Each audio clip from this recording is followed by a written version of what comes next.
gentlemen, welcome to Patriots Stadium. I'm Dave Rogers. For my co-anchors, Chad Cutler and Dave Suntup, we bring to you tonight's NBIL matchup, the Wayne Hills Patriots versus the Ramsey Rams. And tonight, Chad, is senior night. Well, it is, and this is where these seniors get to play. Some of the guys that don't usually go out there, like a Salim, like maybe Johnny O'Keefe, to get some catches, really contribute on the offensive end, because they're playing Ramsey, Dave, and Ramsey is what I'd like to call not a complete unit. Offense, defense, special teams. To be honest, it's not there, but the one thing that is there for Ramsey is their crowd. They came in bunches tonight. It is absolutely packed on the opposing sideline. Yeah, Ramsey Rams are coming into this game at 1-6. Last week, a huge win. They went bear hunting against Bergenfield. They won in double overtime on a Michael Collins 1-yard rushing touchdown. So Ramsey's coming into this game with a little bit of momentum. But talking about momentum, Wayne Hills coming off a huge win at Ramapo Stadium in Franklin Lakes, New Jersey. They won 27-26. Ray Van Peenen had a great game. 3 rushing touchdowns. He now has 23 rushing touchdowns in the season. Mike Peischel had a fantastic second half. He had about 200 yards in the game. He threw a touchdown pass to Gibson. So even though the Patriots already won the North Bergen Interscholastic League Division I, and we'd like to congratulate them for that, they're still taking this game seriously. They want to go into their state playoffs with a lot of momentum. Absolutely, Dave. I mean, you will see the starters tonight, Chad. They'll probably play a quarter and a half, put this game out of reach, and then you'll bring in the kids that you haven't seen too often. Like you said, a Salim Sabah, possibly getting Johnny O'Keefe some touches. I've heard stories about Justin Dubin scoring a touchdown tonight on the offensive side of the football. So we should see some interesting things tonight. The Patriots have already locked up their number 1 seed in the North 1 Group 3 sectional playoffs, so they don't have too much to play for tonight. But I mean, in general, the perfect season's a 12-0 season. They've done it once before in 2002, and the Patriots won it bad in 2005. Well, they do, Dave, and they want to win this game. I'm not saying that. What I am saying is they're going to get the seniors in. This is senior night against the team that is less than subpar, to be honest, and to be nice to the team, because the only team they beat has been Bergenfield in double overtime, and we all know about that program in Bergenfield. So for Ramsey, they're going to play the heart out. You know, they're going to try. But as far as Wayne Hills is concerned, I think you could put it in the win column already. Chad, you are harsh. So the Patriots are going to, I believe they lose the coin toss, and they're going to receive in the first half, something we haven't seen in a while from the Patriots. The Patriots special teams unit has been pretty spectacular this season. Dave, why don't you tell us about that? Yeah, the unit has been great, led by Wally Johnson. Scott Iowa Schultz kicking those extra points. He usually hits the fence on his attempts. I believe he's 34 for 44 in the season. That's a great percentage, especially for a first-year kicker. And then the coverage has been just great for the Patriots. Kickoff returns, punt coverage, and then Ray Van Peenen and Nick Romeo returning punts. But I also expect to see some sophomores in this game. Mike Giampapa, the backup quarterback, he's going to get some action. You'll see Tim Waller play, Danny DeSico, a sophomore running back who's very talented. He'll get to play. And then Bowen Jones will get to play too, and same with Carlton Marston. So besides the seniors that don't usually play, you're going to see a lot of sophomore action tonight. But I think Wayne Hills has to have at least a 28-point lead until you start putting these guys in, wouldn't you say? Absolutely. I mean, Ramsey still has some moderate talent. They could make a game of it against some younger talent. The spread tonight's about 28 points, Chad. Looks like the Patriots could have an easy one on their hands. Well, 28 is being generous to Ramsey, because it should be a lot higher than that. So Joseph Garone, the kicker for the Rams, is going to start things up tonight. And senior night is underway in Wayne, New Jersey. Van Peenen's going to field it at about the 20-yard line. That's Romeo, excuse me. He's across the 30, and he's got room on the right sideline. Across the 40. He gets across midfield. Actually, he's stepped out of bounds at the Patriots' 45-yard line. So Romeo gets about 25 yards on his opening kickoff return of the night. Well, the romp has started already, and I spoke to Wally Johnson during this week, and he said, yes, the game is pretty much meaningless. Yes, they pretty much have it in the bag. But Nick Jerry Romeo is going to work hard. He is going to do whatever he can, especially on special teams. They've been having some problems with that over the past couple games. I do expect a rebound. They have Wally Johnson. Wally Johnson, 11 state titles. I'll say it again, folks, can't fit him on his fingers. So the Patriots are going to come out of the shotgun. Peischel is the quarterback again. Romeo in motion towards the top of your screen. He's going to get a speed sweep handoff. Gets across the left. He gets outside. He's got a first down. He is across the 50-yard line to the Ramsey 40-yard line. Romeo gets 16 yards on the carry, Chad. Well, once again, I just said it. Romeo is a very unique player. He's a guy that, you know what, he's not the fastest. He's really not. I'm not saying he doesn't have good speed. He does. But he is not the fastest guy in this team. It's really determination on his part. He has a sense that it's going to take more than one guy to stop him. He's a very talented ball player, and he knows what it takes to win. So the Patriots are going to get flagged here.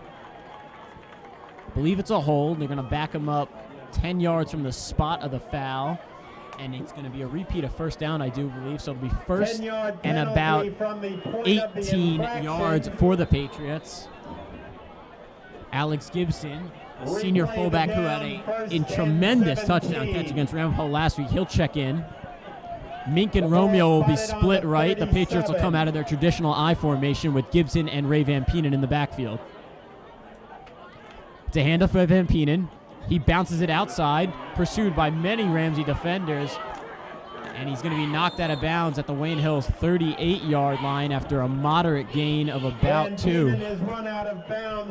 Yeah, Ray Van Penen, that was a good run because he didn't get tackled for a loss. He just deked those Ramsey Rams out of their shoes right there. I know he didn't get a big gain there. I don't think he got any gain there, to be honest with you, but at least he didn't get it taken down for a loss because these players are still taking this game seriously and they really want to win this game and have some momentum going into the state playoffs. I mean, you see some players on the field, they're up there in the North Jersey stat records right now. Nick Romeo's up there with touchdown catches, Ray Van Penen in rushing yards, and he's actually leading the area in rushing touchdowns. So some of these players are still playing for their stats tonight, Chad. Well, they are, and that's pretty big, not only for their pride, but also for colleges. Romeo in motion to the top of your screen. They're going to go out of the shotgun. It's a draw to Van Penen. He's outside on the right. Gets a block downfield from Zach Mink. He's across the 40-yard line, and he'll be knocked out of bounds at the Ramsey 37-yard line. Patriots get a first down there on an over 20-yard run by Ray Van Penen. Great blocking there by Zach Mink. On the bottom of your screen, he made a great block for Ray Van Penen. Wide receivers, they're there mostly to catch the ball, but what makes a wide receiver great, besides catching the ball, is blocking and doing the little things for a team, and that's what Zach Mink does. Zach Mink is a great role player. Every now and then he gets some catches. He plays good defense for this Patriots team. Patriots out of the I form with Gibson and Van Penen in the backfield. It's a handoff to Van Penen. He bounces it outside, cuts up a defender, and he gets about 4 yards on the play to the Ramsey 35.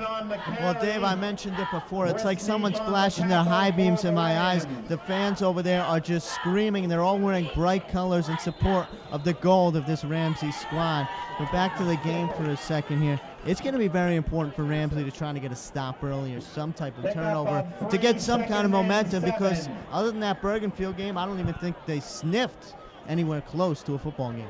No, I mean, previous to the Bergenfield game, Ramsey had scored about 27 points all season, Chad. I formation again for the Patriots. Romeo and Mink split left. Play action to Van Penen. He's going to go deep to Nick Romeo, and he just overthrows Romeo. Mike Peischel lets it go a little long. That shows some of the arm strength Mike Peischel has. I mean, it's been questioned all season long. He's very accurate passer, but people have questioned his arm strength. He showed that he definitely can wing it there. Well, he's improved since the start of the season, Dave. I don't think there's any question about that. When this season began, a 15-yard pass was going to be hard-pressed for Coach Olsen to call. But now he's got some strength. He's not afraid to push the ball down the field, especially against the type of Swiss cheese defense they're up against right now. But as far as that went, Nick had him. You know, it was just a matter of Peischel taking a little off that. That's an example of where maybe working out too much is catching up to him. Peichel's ability at the quarterback position has increased exponentially this season. Romeo's in motion towards the top of your screen. It's a pitch to Van Penen outside. He jukes a defender. He's outside the 30. He's got across the 20, across the 10. He's going to score. Ray Van Penen on a 30-yard pitch out play. He'll score with 10:33 to go in the first quarter, 6-0 for the Patriots. Well, that's the prime reason why this Ramsey team has been less than stellar this year, because the defense allows big plays, and when you do that, it takes all the momentum out of your offense. And this team is not what I'd like to call an offensive powerhouse. Mr. Suntup, can you question that? Question what, Chad?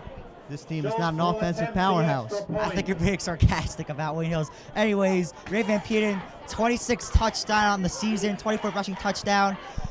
He's becoming a regular scoring touchdowns at Patriots Stadium. Peischel with the hold. Schultz boots this one as long as I've ever seen him boot one, and it's true. 7-0 for the Patriots. Ray Van Penen, you saw it right there. He's just so elusive for these defenders. Looked like he would have been stopped for a 3-yard loss there. Instead, he breaks it for 35 yards on the pitch play.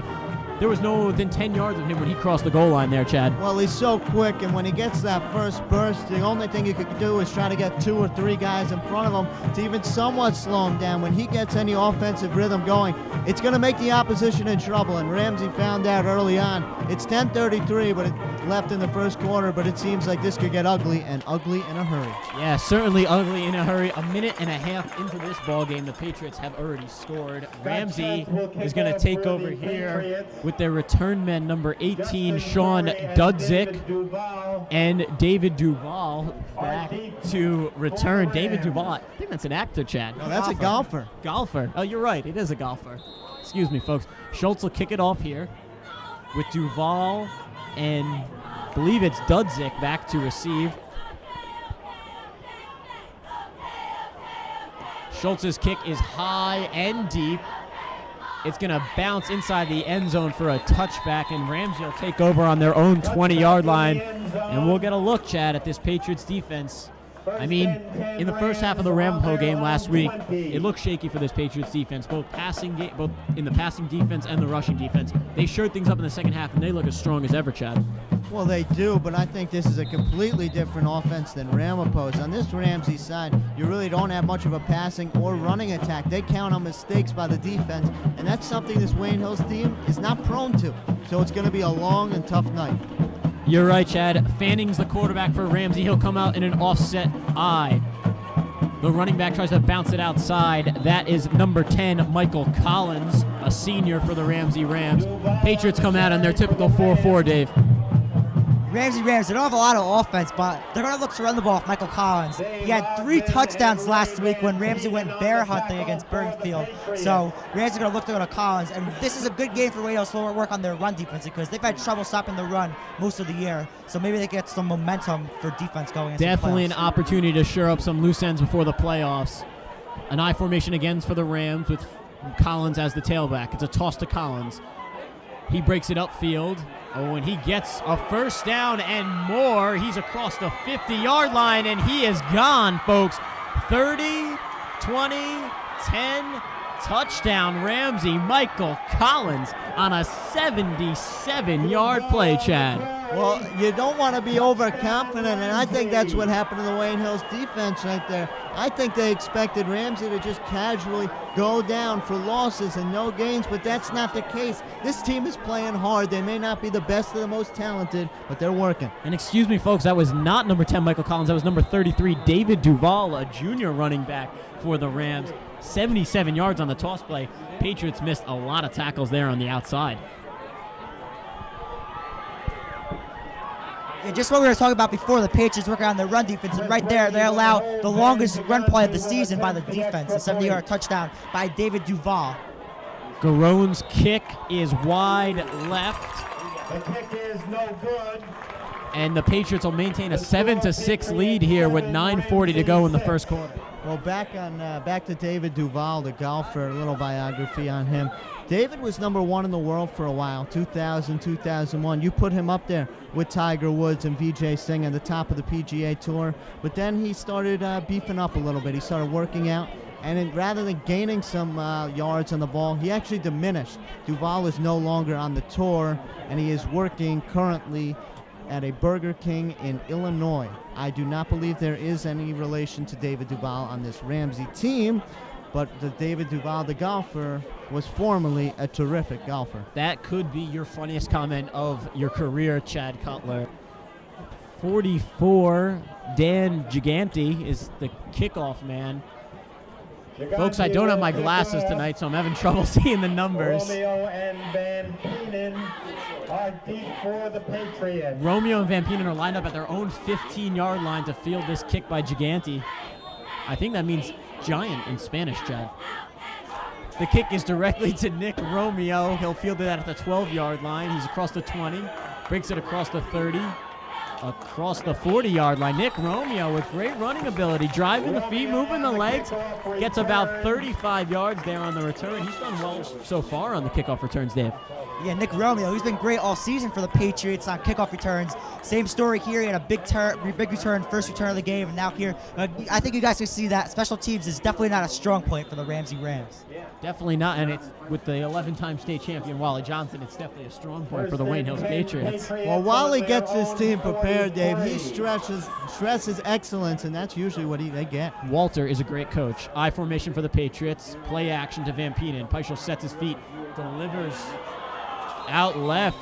Believe the pass is incomplete. It was tipped at the line of scrimmage. Peischel waited a little too long and delivered the ball with not much trajectory, so it got blocked at the line of scrimmage there, Chad. Well, I like what Coach Christian Olsen is doing. He's starting to put more trust in Mike Peischel, and that all started last week against Ramapo, because Ramapo is a good defensive squad. They slowed down Super A a little bit. Not all the way, because that's not possible, but they did a little bit. And what Peischel showed is he's got accuracy, and he's got a good sense of football. He knows where to place it and when the time to do it in. Showed it there with that incompletion, Chad. Hand off to Van Penen. He breaks it towards the top of your screen, heads upfield. He's hauled down by number 18, Sean Dudzik, for the Ramsey Rams. Van Penen nearly broke it outside. It's going to be 3rd and about 4 for the Rams. I think another reason why Wayne Hills is coming out throwing the ball is they want to rest Ray Van Penen. Ray Van Penen, he's had a lot of carries this year. I believe he's had about 130 carries in the season. No reason to run him hard in this game, make sure he doesn't get hurt. And they need to work on their passing, because in games against Ramapo, they're going to have to pass the ball in order to win. So that's another reason why they're passing here. Folks, just got a page that in the playoffs, we're going to have a sideline reporter. Grant Hill will be returning for the sideline for the playoff games. I formation for the Patriots. Play action to Van Penen. Peichel's going to roll out towards the top of your screen. Delivers it to number 19, Nick Romeo. Thank you, Dave. Romeo hauls in his 21st catch of the season. Patriots don't throw the ball a lot, but Nick Romeo is definitely a sure-handed receiver. Well, glasses or not, Dave, you seem to be on your game anyway. Romeo makes a great catcher. He's the number 1 target. Whenever Peischel leaves the pocket, he's going to be looking for number 19. And the reason for that is his favorite receiver is Keyshawn Johnson. That's why Nick wears that number 19. Him and Keyshawn, they actually met over the summer. They seem to have a connection, and they stay in touch. O'Keefe and Mink are split right. I formation for the Patriots again. A handoff to Alex Gibson. He gets about 5 yards for the Patriots. He's down to the Ramsey 30-yard line. Yeah, the Wayne Hills Patriots going to their fullback, Alex Gibson there. Nice hard run up the middle. Alex Gibson, he always picks up tough yards for the Wayne Hills Patriots. And last week, for the first time all season, he was a threat in the passing game. He caught a couple of passes from Peischel, and he caught a huge touchdown pass in the comeback at Ramapo Stadium. Right now, I'm going to give you today's trivia question, brought to you by Wayne Hills High School. Study hard and get good grades. Who is the all-time Wayne Hills leader for rushing yards in a season? A, Andrew Bucci. B, James Milan. C, Brian Williams. Or D, AJ Spicer. Answer coming up shortly. Peischel out of the shotgun. It's a handoff to Van Penen. Meanders his way through the line, and he's taken down after about 3 yards. It's going to be 3rd and about 2, I believe, here for the Patriots. 3rd and 3. Folks, just got word in the booth that the Patriots' first-round game for the North 1 Group 3 state sectional playoffs will be the Teaneck Highwaymen, in a rematch of last year's North 1 Group 3 sectional quarterfinal matchup. Teaneck comes in at about 4-4, edging out Oltapan. Good news for the Patriots. They didn't want to see Oltapan a game. Oltapan gave them a heck of a game early in October. Handoff to Van Penen. He breaks it outside towards the bottom of your screen, and he's down to about the 24-yard line of the Ramsey Rams for a first down there. So, Dave, Teaneck versus Wayne Hills for the quarterfinals. What do you think? Well, any team that makes the state playoffs is going to be tough. Wayne Hills, they're going to take this game very seriously because they want to repeat. It's going to be a tough rematch of last year. I don't know much about Teaneck because they're not in the NBIL, but all I can say is Wayne Hills is happier not seeing Oltapan because Oltapan could run the ball with Jamie Rowe and Mo Gotuk, Nick Korsgan, he's a great quarterback, Ryan Vaselski and Brian Korston in the passing game. And then they're one of the only teams that stopped Ray Van Penen. So Wayne Hills is definitely happy not to see the Golden Single Knights. back formation for the Patriots. Romeo in motion towards the top of your screen. Fake to Romeo. Never mind, they gave it to Romeo. He's outside on the left side of your screen. and he's at about the 11-yard line of the Ramsey Rams for another first down. 6:10 to go in the first quarter. I do have some background in that Teaneck team, and judging by last year, they are a lot faster and they jump a lot higher than a lot of teams that Wayne Hills faces. They stress speed there. They go out there, they work hard. Unfortunately, work ethic has been a problem over there. First and goal. So it's going to be first and goal for the Patriots from the 9-yard line.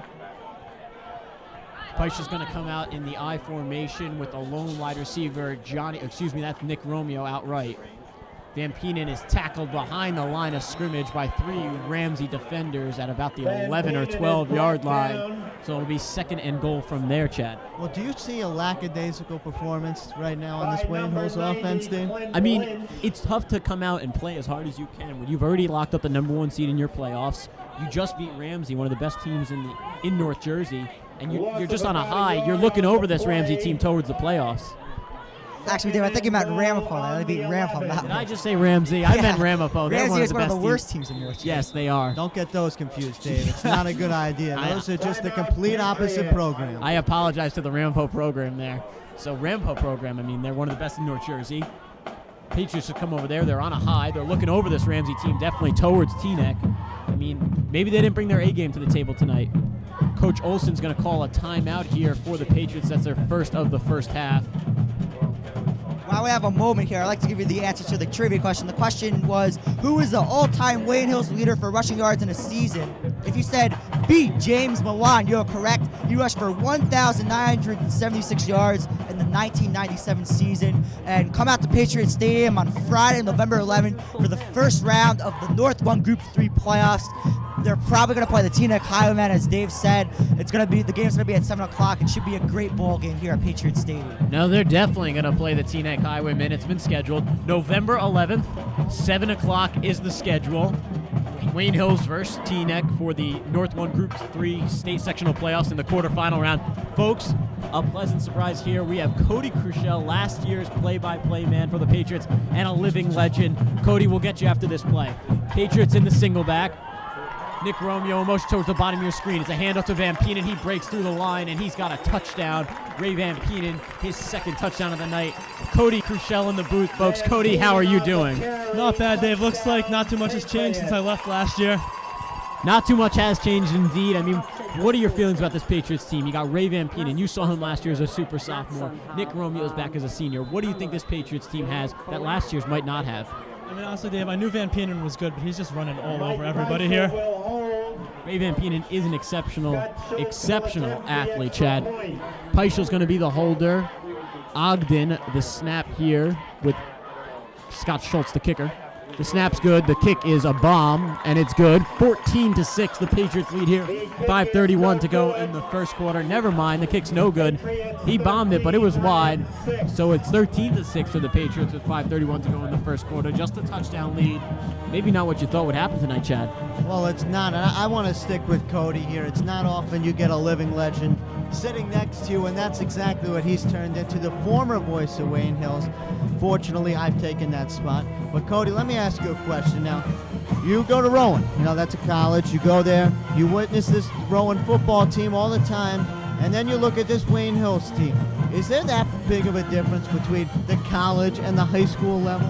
I mean, Chad, Rowan's D3, so it's not as big of a jump as D1, but it's a much faster-paced game, and the guys are a lot bigger, so yeah. I also want to ask Cody a question. Cody does games for the Rowan Proofs, and Joe Giampapa plays for Rowan Proofs. How's Joe doing on Rowan? Well, Joe, I mean, he's a freshman, so he's not really playing that much, but he usually gets in for a series or two on defense. Today, the William Patterson game, unfortunately, they lost, but he laid one of the biggest hits on anybody I've ever seen. So Schultz will kick it off here. It's a line drive kick right at Justin Corey, but it's going to go through the end zone. Another touchback for Schultz. He's been impressive thus far on the kickoff. Ramsey will take over on their own 20-yard line. Dave? We were talking about records before, Ray Van Penen and Nick Romeo. I think Scott Iowa Schultz has a record for touchbacks. I believe that is number 16 on the season for Scott Schultz. I don't think any Patriots kicker has ever had that many touchbacks in a season. Let me tell you that it's quite an honor to be the touchback leader for a career as a Wayne Hills Patriots kicker. They've had some great ones here. David Damo, Caleb DeNegris, some great kickers for Wayne Hills Patriots. Well, that's what they strive for. The touchbacks are a key statistic. Ramsey's going to come out of the I formation. It's a handoff to the fullback. He's stopped by about 8, 9 different guys, and he fumbles the ball. Ramsey's going to recover it at their own 15-yard line. So they lose 5 there on the fumble by their fullback, number 12. He's not listed, folks. We'll leave it at that. Scott Schultz and Dave Ogden made the Any tackle questions, on comments, or number suggestions, 54. please email Dan the Gigante. Wade Hills Video Club at wadeltv@yahoo.com. Once again, that is wadeltv@yahoo.com. Dan Gigante is the fullback for the Ramsey Rams, number 44. He fumbled it there. Matt Johnson checks back into the game here. The Ramsey Rams come out of an overset I formation. The handoffs to Duvall. He'll get to the line of scrimmage, and he'll get no more. Actually loses a yard on the play, and it's going to be 3rd and about 14, actually 16 yards here, Chad. Well, Cody, I just want to say one more thing. A lot has changed since you've been gone, especially the sponsors. We no longer have Wayne be there. They stopped promoting. So we switched over to Wayne. You have to live there to understand it. And also by Channel 77, we are people, you are access. So the sponsors have changed. We still have the same type of football program here where they're going to go out there and they're going to work hard. And in the end, they usually win the football games. I mean, Chad, you got to get your funding from wherever you can get it. Wayne be there, declined funding this year, so we look to other places. I formation again for the Rams. Gigante and Duvall are the members in the backfield. Gigante is going to, Fanning, oh, he delivers the ball, and it's incomplete. I can't see. That's Brian Fanning, the quarterback for the Ramsey Rams. Scrambled outside the pocket. There's a late flag on the play here from the referee. I see Dave Ogden clapping. Looks like it could be on the Rams, so they could be backing up even more. But either way, it's going to be 4th and 15 for the Rams. 3:52 to go in the first quarter.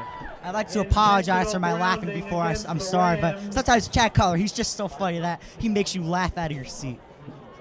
5-yard penalty. I don't believe I'm hearing this from you, Suntup. It's unusual I get a compliment, but my goodness, thank you. It's greatly appreciated. So the penalty is on Ramsey.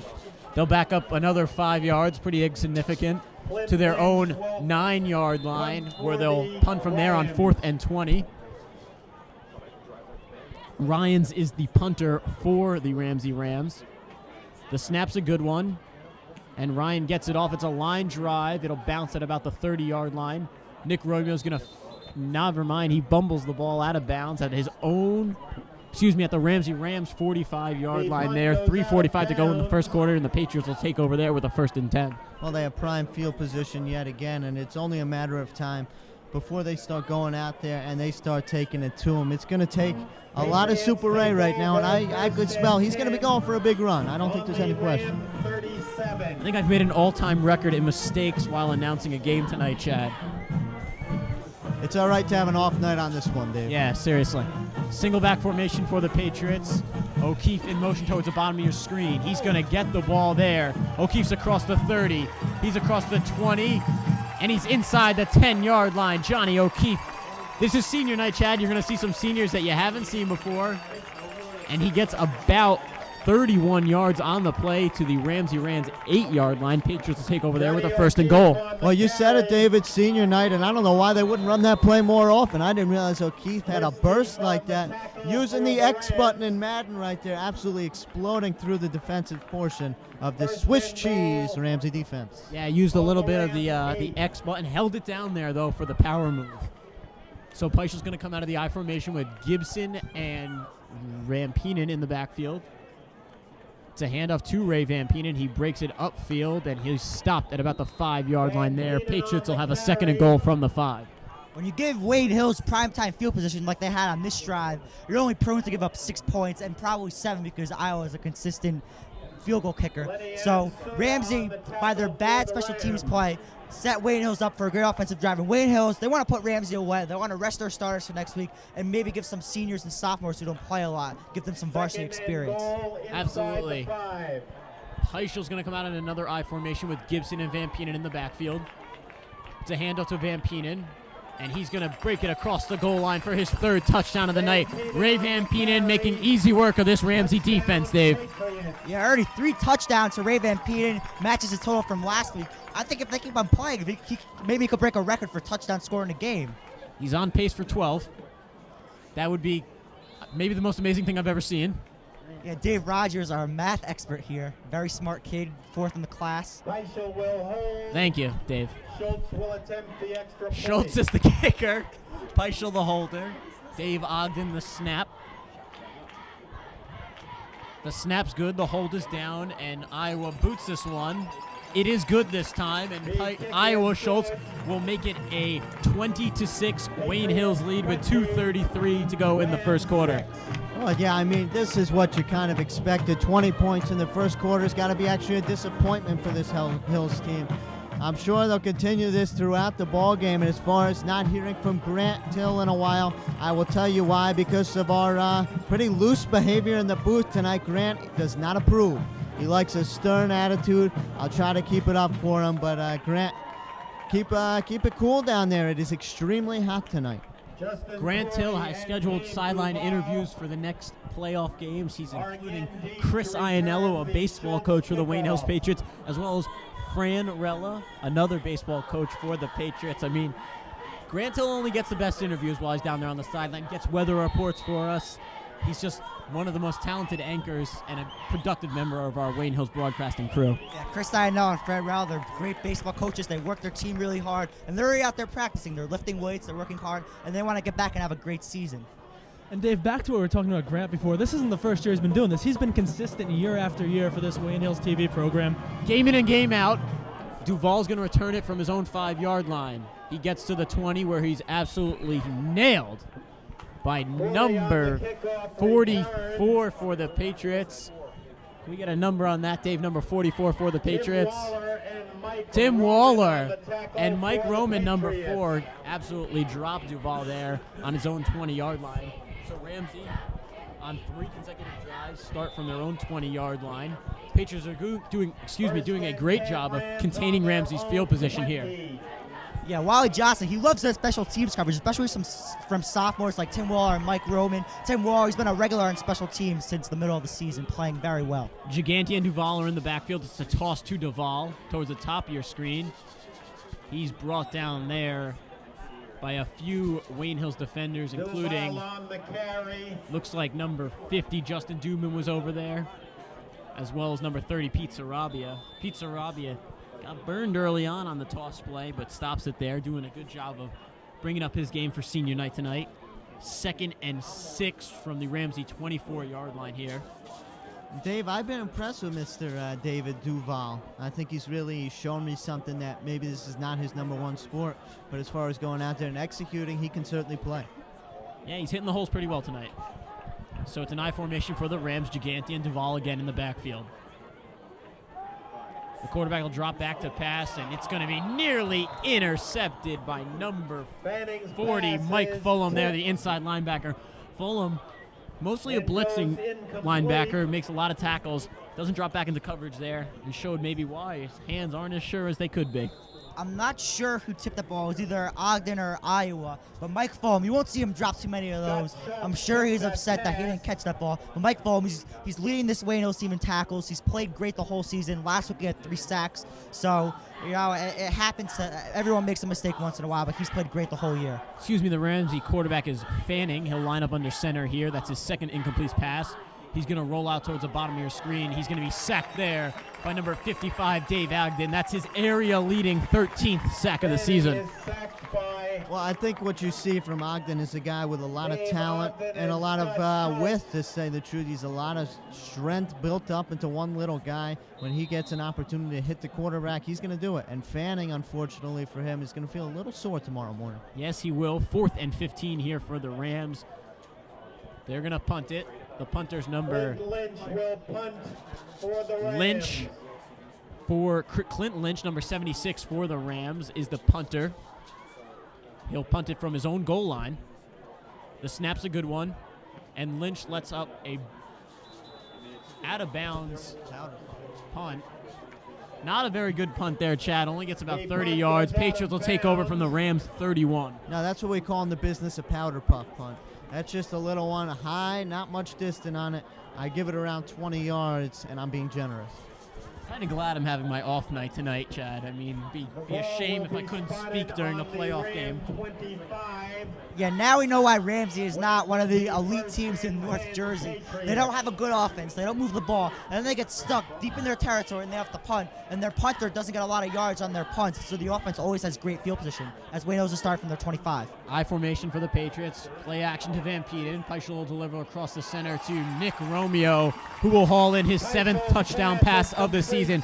Peischel to Romeo for 31 yards and a touchdown for the Patriots. They lead now 26-6. Well, it's a combination you hear about all the time when we do these games, and that's a very nicely thrown ball by Mike Peischel. A nice tight spiral right there, right in the hands of the man I call Jerry Romeo. You just see the exponential improvement by Peichel's game over the season. I mean, he doesn't make that pass the first game of the season.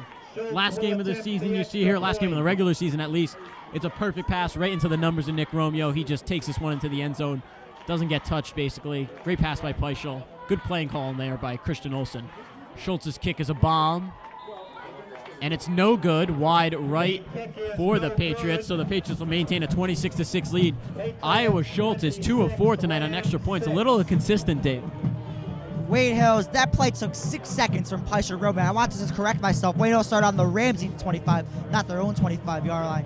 Wayne Hills, when you could score like that, you put points up on the board. Just great offensive execution. Peischel to Romeo, 7th receiving touchdown for Romeo in the season. Very good on Nick Romeo's part.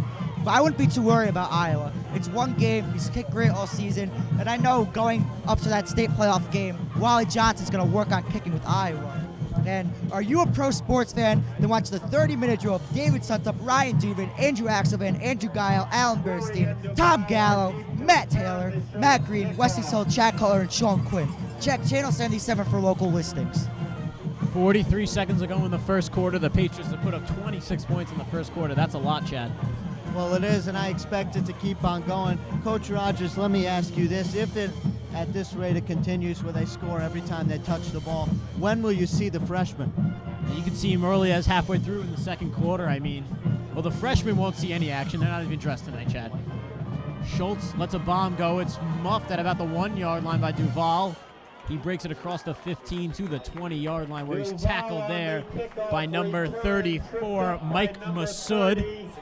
Well, I said it once, I'll say it again. I have been extremely impressed with David Duvall. He seems to really be the most prolific offensive threat on this Ramsey team, as well as a guy that's good in the locker room. I spoke to him a little bit before the game, and Mr. Duvall told me flat out, this is not the best team he's played on. He's not going to sit there and tell me it is, but they work harder than any group of guys he's ever played with. And they're showing it tonight, Chad. 4-4 defense for the Patriots. Ramsey in another I formation with Gigante and Duvall in the backfield. Fanning hands off to Gigante. Nope, that's Duvall. Duvall breaks it towards the bottom of your screen where he's going to be tackled by Nick Romeo behind the line of scrimmage.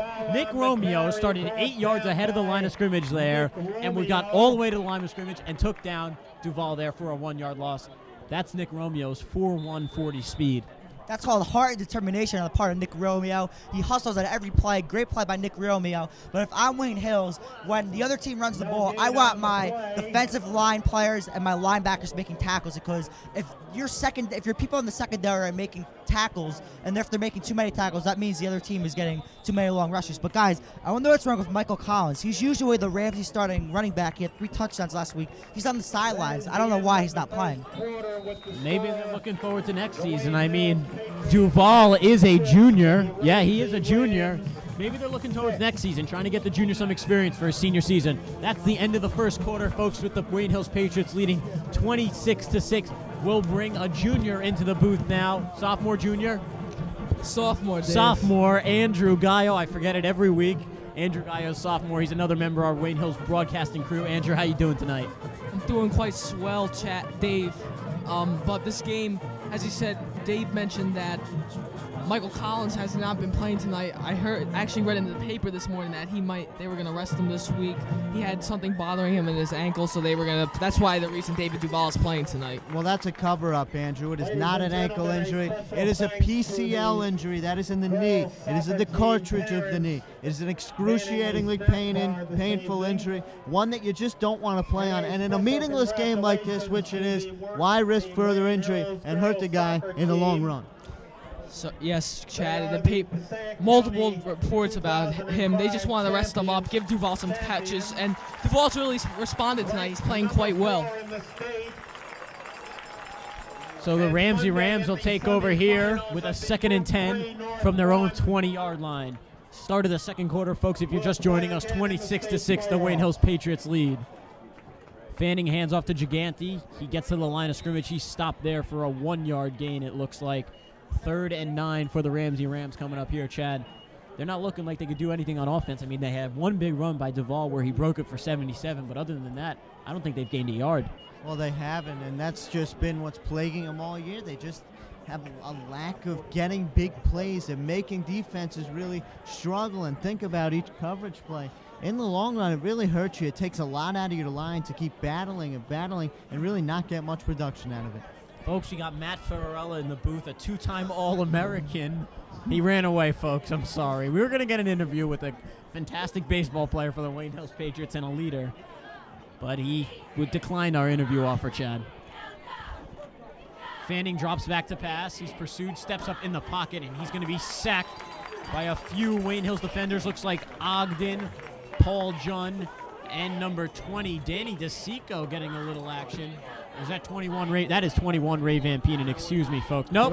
That's number 20, Danny DeSico. DeSico, a sophomore, gets a little defense action and gets in there on the sack. Do they split sacks in the thirds, Chad? I do not believe they do, but maybe they should. Maybe they should. I think there was 3 guys there. Loss of 7, second correction, 4th and 17. Romeo and Van Penen are back to receive Lynch's punt from the Rams. It's a 4th and 14. He's going to let this one go from his own goal line. Gets a high and relatively deep punt. Romeo's going to field it on his own. That's Van Penen from his own 46. He's across to Ramsey's 46, so he's going to be tackled there by number 26 for the Rams, Chris Knife. He's a junior running back and defensive back for the Rams, making a big special teams play there. It was 83. Chris Rainey. I know Rainey pretty. He's a good little ball player. And in case you haven't noticed, and judging by the ratings, you haven't, this Ramsey team is one of the teams that I'd like to call grinders. They're going to go out there, and they are going to work hard. And as Matt Ferrarella says, even if they lose, they win in terms of their effort. Yeah, so Peichel's going to come out in a single back with Van Penen, the running back. Van Penen's going to get it on a counter. He's across the 40-yard line, and he's across the 30. Beats his defender to the outside, but he's taken out of bounds at the 25-yard line, I believe. Ray Van Penen with a 21-yard carry there. He is making mincemeat of this Ramsey defense tonight, Andrew. Yeah, I expected this defense to carry some emotion over from their double overtime thrilling win against Bergenfield last week. Bergenfield, they're winless this year. I thought Ramsey was going to come in with a little emotion, even though they really had no shot of beating the Patriots here. So they've kind of come in flat besides Duvall's 77-yard run. Peichel out of the single back. O'Keefe is split at the bottom of your screen. Romeo's split at the top. It's another counter to Van Penen. He spins around a defender, and he's down to about the 26-yard line. They spotted his run at about the 30-yard line there, Chad, so it's going to be 2nd and 8 for the Patriots with 9:50 to go in the second quarter. Well, everything seems to be moving smoothly as expected right now. I mean, it was just a matter of time. It was 7-6 at one time, and Ramsey can look at that as their game because right now Wayne Hills is doing everything right, and Ramsey just cannot slow him down. And Andrew, let me ask you this. You remember this Ramsey team 15 years ago. How is this attitude? Because they have not been a winning ball club in quite a while. Well, the majority of the time, the attitude is to go out there with all your effort, but even if they don't win. I formation for the Patriots, play action to Van Penen. He's going to deliver it out to his right to Nick Romeo, who's going to catch it at the 3 and take it in for his 2nd touchdown of the night and his 8th touchdown of the season. Peichel to Romeo, that's their 2nd hookup for a touchdown tonight, Chad. Well, it just seems like we're watching a replay over and over again. This combo, once again, it's been there all year, and they're showing it right now. They're exploiting a very weak defense as far as pass coverage. Maybe just a weak defense in general, Chad. So Schultz is going to come out here to try and add an extra point. He's 2 of 4 for tonight. Peichel's the holder. Dave Ogden is the long snapper for the Patriots. The snap's a good one. It's down, and Schultz lets one go. That is good. Right down the middle. Took a little power off it and aimed it a little better. Patriots lead now Patriots 33-6 for the Patriots. I mean, a 27-point lead in the first half, Chad. And do you see the backups now? Well, I would have started the backups personally. But right now, I think it's safe. I mean, if they do manage to make any type of comeback, which the chances of that is slim to none, why not? Put the starters back in. But obviously, that is not really most likely to happen. So I would go with the backups right now. Give them an opportunity to prove themselves for next year and years to come. What does a team like Ramsey think coming into a game like this tonight? You're going up against the number 2 team in North Jersey. It goes Don Bosco, then Wayne Hills. I mean, what does a team like Ramsey, 1-7 coming into tonight, think when they come into tonight's game? They can only think they have to try to keep it within 40, to be honest, Dave, because, I mean, it's a struggle for them to score, period. And against the superb defense, they're lucky to get 6. I wouldn't be surprised if the starters stayed in if they got held to that 6 ball. The spread is 28. Patriots look they should take care of that. Schultz lets a high kick go. Duvall will field it at his own 10-yard line. He gets across the 20, and he's tackled there by Schultz at about the 26-yard line. Ramsey takes over there for a 1st and 10. Like I said, Chad, the spread is 28, and the Patriots lead 27. And this is fantastic for my bets tonight. But I mean, what does Ramsey do? Do they bring in the backups now too, or did they stick with their starters and try to make a game of it? Well, I don't think there's a drop-off between the starters and backups on this Ramsey team, but we are not condoning betting by any stretch of the imagination. So please, it's illegal. Don't do it. We don't. We just mentioned the spread because it's so outrageous. Yeah, folks, I was just kidding about my bets. Not much to talk about tonight. Patriots come out in a 4-4. Ramsey shows a shotgun formation here with Giganti and Duvall in the backfield. Fanning's going to drop back to pass. He'll release it towards the top of your screen. The pass is complete to his wide receiver, number 83, Chris Rainey, a senior for the Rams. Rainey gets about 3 yards on the pass play. It's 2nd and 7 for the Rams. Chad, do you think the crowd is a factor in the game plan for the Rams tonight? Well, I think it has to be, Andrew. I mentioned it a couple of times. This place is swarming with Ram fans right now. Apparently, it's not having much effect, but as far as keeping them into it and keeping them working pretty hard into their full potential, yes, because you hear I don't know if you can hear the cheers or not. Let's go Rams is circulating the area. We want the Rams to win. Let's go Ramsey. Whatever you think of, they want the win. You got some Teaneck football players in attendance tonight, checking out their first-round matchup for the playoffs. They can't be liking what they see here as Wayne Hills has proved to be immensely impressive thus far. 8:45 to go in the second quarter, and they've put up 33 points. So Rams is going to have a 2nd and 5, it looks like. Got a couple extra yards than I initially anticipated there. Another shotgun formation for Fanning. He's going to drop back to pass again. Pump fakes. Lets one go up the middle, and it's past his wide receiver, number 85, Terry Carroll. Scratch that, number 25, Joe Cunetta for the Rams was the intended receiver.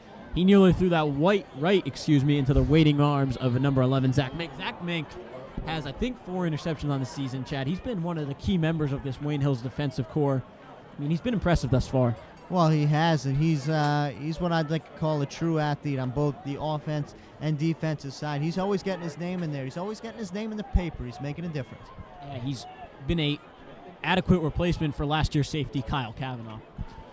Toss outside to Duvall. He breaks it upfield.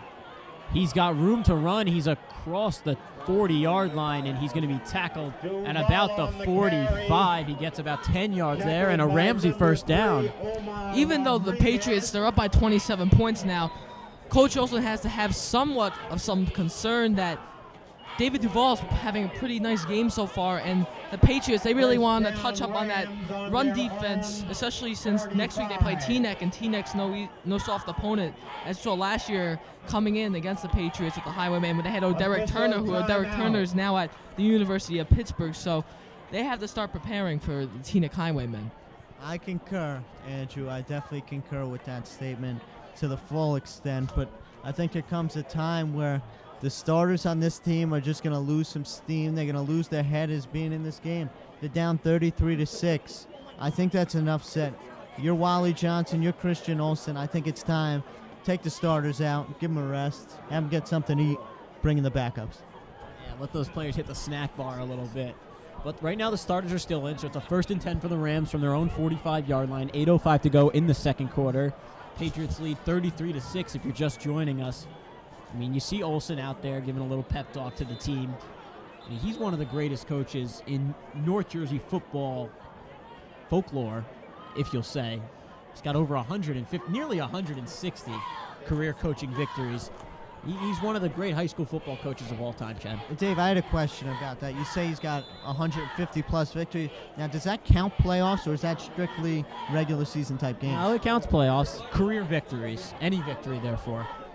Not scrimmages, 154. though. 154 career. Wow, it's 150. Thank you, Andrew. He got his 150th against Demarest. I can't count that far, though. It's a handoff. No, it's a play action to Duvall. Fanning rolls out to the bottom of your screen.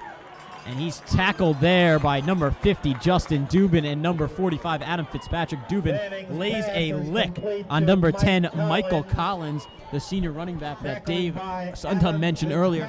He's usually the running back for the Rams. Tonight he's showing a little wide receiver work.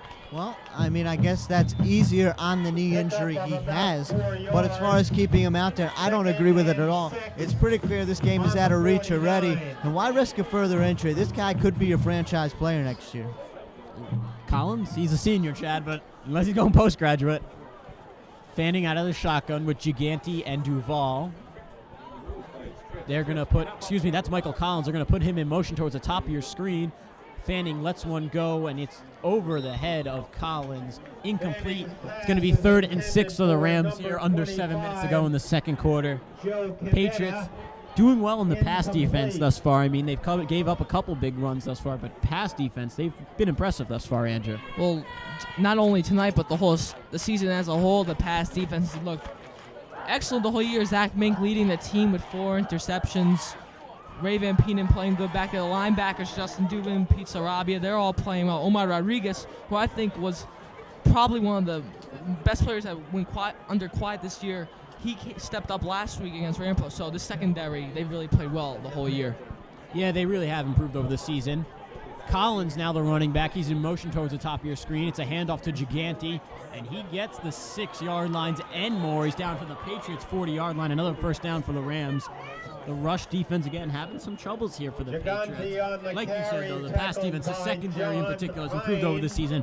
Romeo has always been strong. Zach Mink has really improved his intelligence on the field. He's become a much smarter safety out there, and he's always had great hands, so he's able to make some interceptions. But Omar Rodriguez, number 3 for the Patriots, people doubted him earlier in the season. But, man, has this kid made strides throughout the season. He showed up big time to covering Jack Botts, another wide receiver for Ramapo besides Chris Hogan, another good wide receiver. And Omar Rodriguez basically dominated him throughout the game. Collins in motion towards the top of your screen again. Fanning drops back to pass. He's going to let one go deep. Oh, and it's a complete pass to number 6, Timothy Collins. That was actually Chris Rainey, Dave. Number 83, Chris Rainey for the Rams gets the pass inside the Patriots' 10-yard line. So I jinxed them with that strong pass defense. Rodriguez got burned there, and he makes the tackle at the 9-yard line. Rams will have a 1st and goal from there. That's a nice throw by Fanning. I didn't realize he had that type of accuracy and that type of arm strength. That is impressive throw right there in between 2 defenders. A beautiful pass. If he keeps that up, maybe they'll get some points on the board. You're right. I mean, Fanning's got to show some poise there in the pocket. He's going to drop back to pass again. Lets one go towards the bottom of your screen, and it's broken up by Omar Rodriguez there at about the 2-yard line. This guy's got a cannon. Are you guys aware? Is he a baseball player, a pitcher of any sort? Fanning's a relief pitcher for the Rams. He comes in about that 6th inning when the starter gets tired, and he throws some balls out there. A fastball specialist, throws in a slider every now and then. Supposedly he's got a knuckle curveball that rivals Tim Wakefield's. Yeah, he's pretty good, but he does get overshadowed by the other quarterback in Ramsey, Matt Sims, who plays for Don Bosco. So it's kind of the best and the worst. The best team in North Jersey, Don Bosco, and one of the worst, the Ramsey Rams. So Fanning's going to come out of the I formation with Gigante and Collins. Collins gets the toss at about the 15. He cuts upfield, and he's tackled just inside the 10-yard line. At about the 6-yard line, So Ramsey's going to go with 3rd and goal from the 6 here. Patriots looking to stop him, keep him out of the end zone. I mean, they really shouldn't be giving up points to this Ramsey offense, and could be giving up their 2nd touchdown of the night right here. Yeah, they could be, but I have a feeling that the Patriots they're gonna get strapped down here inside the red zone, stop the Rams here, and get the ball back. So Fanning out of the shotgun. Yep, he's going to let a fade pass go outside. Rodriguez on the coverage, but 3 flags are thrown. Looks like it's going to be defensive pass interference on number 3, Omar Rodriguez. It was intended for the Ramsey receiver, Damian McCarthy, number 24, a senior receiver for the Rams. Might have had the catch for a touchdown there for McCarthy if Rodriguez didn't interfere with him there. So Ramsey's going to have a 1st and goal now, half the distance to the goal line. They're going to start, I think, at the 4-yard line here, maybe the 3. I mean, they're going to have 4 shots from the 3-yard line to try to punch one in this Patriots defense. You think the Patriots will hold here, Chad? Well, I mean, I honestly don't right now, and that was just blatant pass interference right there. He just grabbed McCarthy and wrapped him up, giving him no shot to catch the football. If Omar wants to sell it to the ref, at least try to do it subtly. Fanning out of the shotgun with Collins and Gigante. He rolls out to his right, delivers one to the bottom of your screen. Omar Rodriguez on the coverage there, does a good job avoiding pass interference. The pass is intended for number 82, Chris Rainey of the Rams, but Rodriguez made a good play there and broke up the pass. 2nd and goal from the 3-yard line. 3 of the 4-yard line, for the Rams here. Now, why aren't you handing the ball off to Duvall? The Patriots' run defense has been questioned coming into the night. They're looking a little shaky tonight. I don't understand why they're not running the football. Fanning under center, I formation, Gigante and Collins, who's in motion towards the top of your screen. It's a handoff to Gigante, and he's brought down at the line of scrimmage. 3rd and goal now from the 5-yard line, so the Rams have wasted 2 plays successfully. And they're going to have another 3rd and goal from the 5-yard line as they did before the pass interference. I mean, they tried to run the ball with Gigante. They have some pretty talented running backs. I believe his name is Michael Collins, yes, and David Duvall, the fabled golfer, out there playing running back for the Rams. I mean, they're both pretty talented. They both have shown that they can make big plays on the Patriots defense. Why aren't they just giving the balls to those kids?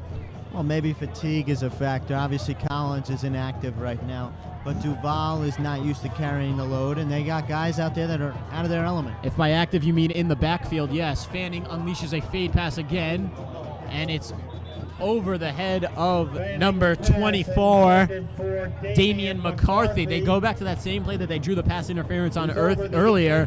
Omar Rodriguez looked like he might have interfered a bit. Looks like it was a good pass play in general, though. Good defense of the pass there by Rodriguez. The pass was ultimately overthrown too much to be a catchable ball for McCarthy. So Ramsey's going to have a 4th and goal here from the 4-yard line. Do they kick it or do they go for a touchdown, Chad? Well, I don't see why you wouldn't go for a touchdown. It would be the only bright spot of the day. But I hate to be the bearer of bad news, but I'm going to be. That was another pass interference by Mr. Rodriguez. He got away with one there. It turned into a 4th down. Maybe the refs are getting a little sick and tired of this. So they're going to go for the touchdown. Fanning out of the shotgun unleashes a pass to the outside, and Pete Sarabia absolutely tattoos Michael Collins there. And so Collins loses 2 yards on the play, and so Wayne Hills will take over with a 1st and 10 on their own 9-yard line with 4:02 to go in the 2nd quarter. Patriots make a good defensive stand there and keep their 33-6 lead, Gayo. Yeah, the majority of the season, as we said, that pass defense, excellent, and it has to go down to coaching. Defensive coordinator Tim Ziza, he works his troops, and Coach Olsen, they just stress defense during practice. They do an excellent job, and we just saw last week, so Omar Rodriguez holding Jack Botts and the other Rampo receivers. They just do an excellent job back there. I formation for the Patriots with Gibson and Van Penen in the backfield. It's a handoff. Nope, it's a play action to Van Penen. They're going to go deep to Nick Romeo. Romeo makes the catch at the 50-yard line. He rolls inside. Romeo's across the 40. He's in a foot race, and he is gone. 20, 15, 10, 5. Touchdown. Nick Romeo goes 91 yards for his 3rd touchdown, 9th of the season. Nick Romeo, incredible moves, incredible speed there. That's an athlete, Chad. Well, this has gotten ugly in a hurry, to say the least, Dave, because Romeo did not have much room. That's just a brilliantly placed ball by Mr. Quickie, Mike Fleishman. And right when Romeo got that, he pulled the move of the late, great Jerry Rice right there. He stopped, he crossed to the middle of the field, and the legs did the talking. That's Nikolaya for you. Nikolai the Great, we call him. I mean, he started even with his other defenders. There were 3 Ramsey defenders pursuing him at the 50-yard line. By the time he got to the goal line, he was a good 15 yards ahead of them. That's the great 4.4 speed from actually he's an all-state long jumper, Nick Romeo. He's got great speed, a famous track star. Schultz's kick is good, and he'll extend the lead to 40-6 for the Patriots with 3:40 to go in the second quarter. That'd be incredible if they scored 40 points in the first quarter, Chad. But it's 3:40 to go in the second quarter. Patriots lead 40-6. Nick Romeo now has, I don't know, what do you want to say, Chad? 140 yards receiving here with 3 touchdowns. He's having a career day in the first half. Yeah, give or take a couple of yards. But Nick is Nick. He's going to do what he does, especially against the defense like this. You give him the ball, he's going to take advantage. This is what I'd like to call not a very talented defense as far as cohesion and working together and trying to get the on-the-ball guy. Maybe they have some individual talent, but they just haven't shown it. I mean, I've had some foot races with Nick Romeo, just out of some fun every now and then, and let me tell you, the kid is no slowpoke. He is a firecracker out there. I mean, we talked about it before. He's a track member of the Wayne Hills team. He's an all-state long jumper. He was in the Meet of Champions last year for the Patriots. He's very talented in that aspect. He's also being recruited for long jumping as well as his work on the football field. He's going to visit Hofstra in a couple of weeks with actually the tight end, number 80, John Ine. They're going to watch a football game, talk to the coach a bit. Schultz kicks it off here. It's high and deep. Collins fields this from his own 5-yard line. He's across the 15, stopped at the 20-yard line by a host of Patriots defenders. Let me get back to my previous thought. I mean, Hofstra, that's a Division I AA football program, I believe, over there. And Ine and Romeo could be looking to head over there, Chad. They could, but more importantly, Dave, what is Romeo doing having a race with an old geezer like you? You're 15 years out of your prime. You're racing a guy in his prime. Come on, Dave. Keep the information under the table. It seems, I know, it's a bit unfair. I mean, when you got a 55-year-old going against an 18-year-old receiver who's one of the best in the state, to be quite frankly, I mean, that's definitely an unfair race. Should give me like 20 yards head start. Fanning's going to come out of the shotgun with Collins and Gigante. Ramsey go with 3 wide receivers. It's a handoff to Gigante. No, that's Collins. He breaks it towards the top of your screen. And he'll be tackled there by number 4 for the Patriots. Mike Collins on the carry. Steve Seafried, I believe. Is that number 4? No, that is Tim Waller, a sophomore. Tim Waller, a sophomore. Excuse me, I was wrong. 2nd and 5 here for the Rams. Yeah, Dave, Steve Seafried's actually the 4th-string quarterback for the Patriots, but it seems that Mike Collins, the running back, he seems to be put all over the field at wide receiver, at tight end, at running back, so he seems to be Mr. Versatility for the Ramsey Rams. Any questions, comments, criticisms, concerns, email us, WayneHillsTV@yahoo.com. That's WayneHillsTV@yahoo.com. Fanning out of the shotgun again with Gigante and Collins. He drops back to pass, and he's going to head it. Lost its complete pass to number 23. I don't know. Who cares? He's across the 50. He's at the 40-yard line. Rodriguez pushes him out there at the 34. That's number 20 for the Rams, Brian Boyle. No, that's 24, Damian McCarthy. McCarthy completes the pass there. Receives the pass there. It's a big-time gain on the play. McCarthy is showing to be a talented wide receiver for the Ramsey Rams. They've thrown to him 3 times thus far. Gets about 40 yards on that play, Ranger. Yeah, Dave, I don't really think that was McCarthy, but we can pretend that was. We don't have a number 20 on our roster, Chad. But whoever that was, they made a nice move there, running up the field, cutting outside. So that's a nice job by number 20, whoever it is. Fanning under center with the talented running back Collins. He's going to play action, pass it to him. He's going to deliver this one across the middle. It's tipped by his wide receiver, Damian McCarthy. Looks like it was intended for McCarthy, but Ray Van Pena made a big play there and shoved McCarthy right after he touched the ball. Incomplete pass. Well, I just want to stop. We got Matt Farrell here for one quick response, Matt. Let me just ask you this.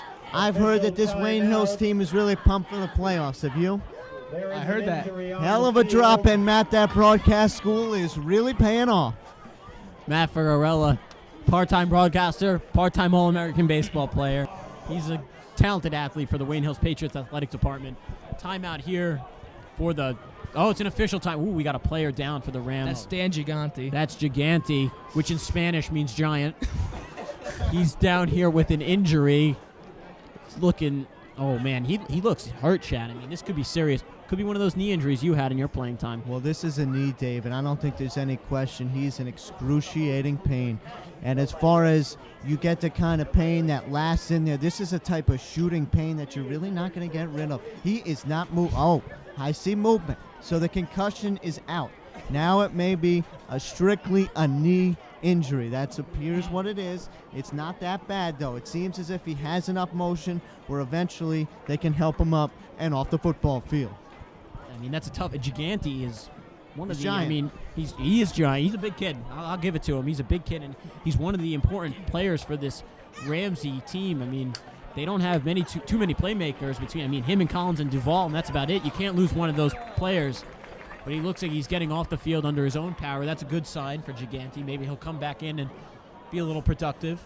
1:44 to go in the first half here. Patriots lead 40-6. The blowout is on early here, Chad. Well, with 1:44 left, you can only imagine that the Patriots, the time can't move fast enough for halftime right now, because I'm sure the starters want to get off the field, change their clothes, and look ahead to the beautiful night ahead. Yeah, definitely. They're looking forward to the night after this. Good night of relaxation. Fanning out of the shotgun with Collins and Duvall. He drops back to pass, and he's going to leash one for Damian McCarthy. That one was an absolute duck. Uncatchable for McCarthy. Mink and Rodriguez on the coverage. I mean, Fanning has been pretty impressive thus far. He has a strong arm. He's been spiraling the ball well, but there, a little wobbly pass and didn't quite get to McCarthy, Chad. Well, Fanning's been good. The supporting cast has been less than stellar, though, and that's really what's pulled him back. If he had some guys step up and make big plays, maybe we'd have ourselves a legitimate football game here, but as of right now, this is a laugher and a joke. Yeah, quoting Emmett Smith, Fanning is a diamond in the dirt. He is not surrounded by a lot of talent on this Ramsey team. Fanning under center, an I formation. Collins is the running back. They're going to hand it off to Collins. He bounces it outside and then breaks it upfield. Dave Ogden comes all the way back. Mike Collins on the carry. I believe that was Dave. Nope, that might have been number 20, Danny, 25 for the Patriots. Number 20, Dan DeSico. That was 25. wasn't it? Number 25. Zach Mink on the tackle. They're going to say Zach Mink had the tackle First there. down, Rams. Collins, again, another big run. He's shown to be impressive. Maybe one of those other supporting cast members that has 23. been more than stellar. I mean, possibly. You can't say more than stellar. They're down 40-6, but he's done a relatively good job thus far. Gets about 20 yards on the carry there. Fanning out of the shotgun again with Collins. And I think Gigante has checked back in. It's a handoff to Collins. He breaks it outside again. And he's tackled by number 21, Ray Van Penen from behind. Collins gets it across the 10-yard line. And another first and goal for the Ramsey Rams. I mean, they're moving the ball against this Patriots defense on the ground. The Patriots defense, rushing defense, has been suspect all season. Ramsey Rams are exploiting it. Well, right now they're just not trying, Dave. But as far as Collins goes, I think he didn't get in the end zone because he's hampered by that injury. I think that's really taken a little bit of that burst out of him, that determination to get in there. He's still strong, and he's still probably their best running back, him with Duvall. But as far as exploiting the defense, the injury is there. Yeah, I mean, Collins has been pretty productive thus far, but they've been contained on the goal line for the Ramsey Rams have. 32 seconds ago in the first half. Ramsey's going to call a timeout here, see if they can punch one in and decrease this 40-6 deficit that they face. Are you a pro sports fan? Then watch the 30-minute drill with David Suntup, Ryan Dubin, Andrew Axelman, Andrew Gayo, Alan Bernstein, Tom Gallo, Matt Taylor, Matt Green, Wesley Till, Chad Cutler, and Sean Quinn. Check Channel 77 for frequently for local listings. Do you want your school news? Then watch Patriot Pride on Channel 77. And finally, when you're eating turkey on Thanksgiving, watch Wayne Hills Classics on Channel 77 to catch both Wayne Hills State Championship victories, Great Hills and Ramapo Classics, the Hockey MBIL Championship versus Ramapo, and other Great Hills games. Seems to be a common denominator in those plays that it's that it's Wayne Hills versus Ramapo, Andrew.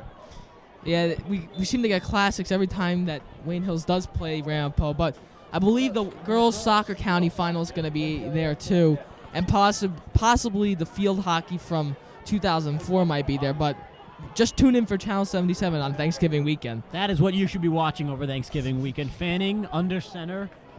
Number 34 for the Rams, Mike Darmonte, is in motion. It's a handoff up the middle, and he's going to be stopped at about the 5-yard line. That's number 44, Dan Gigante, who did check back into the game. Looks like Gigante's okay there. He was slow to get up before, but he's back in the game, and now it's 2nd and 5. Not a goal line play here for the Ramsey Rams. They can get a first down on about the 1-inch yard line, but it's 2nd and 5 for the Rams. 24 seconds to go in the first half. They'll call another timeout. Chad, we mentioned how Ramsey's not surrounded by a lot of talent, but do you think the injuries to Collins and then to Gigante have a factor on their play? Well, if you're saying if they're healthy, are they going to win? Absolutely not. Don't ever say I said that. But would it help them as far as scoring and stopping Wayne Hills? Absolutely. It would make this a better game. Would it make it closer? I don't know, but it would be a little more competitive. Those guys are integral parts of this offense and defense on the Ramsey side. But as far as making it close, let's just hush your mouth, Andrew. Yeah, overall, it's kind of been a dismal year. Dismal 2 or 3 years. Sorry. No, it's been about a decade, Andrew. No, actually, in 2002, they did win North 1 Group 2 title. Oh, Dave. Did they really? Yeah, I looked this up in my spare time then. on the internet the other night. I mean, that program has had some success in the past. Not this year, though. Fanning out of the shotgun again with Collins and Gigante. He's going to deliver a pass, and oh, baby, Tim Waller, number 4, a sophomore for the Patriots, lays an absolute lick on Damian McCarthy, number 24 from the Ramsey Rams. So even the sophomores can hit on this Patriots defense. Well, yeah, and as the great Maxinel Gowdy would say, he got leveled. Yeah, Tim Waller, great student, great athlete. During the offseason, works his tail off, lifting all the time. Devotes his life basically to football, so he's a great guy, Tim Waller, great football player, and he leaves it all out on the field with his hard work and desire. So Fanning's going to come out in an I formation with Gigante and Collins. McCarthy and I believe that's number 83, Chris Rainey, are split left. The pass is across the middle for an incomplete pass.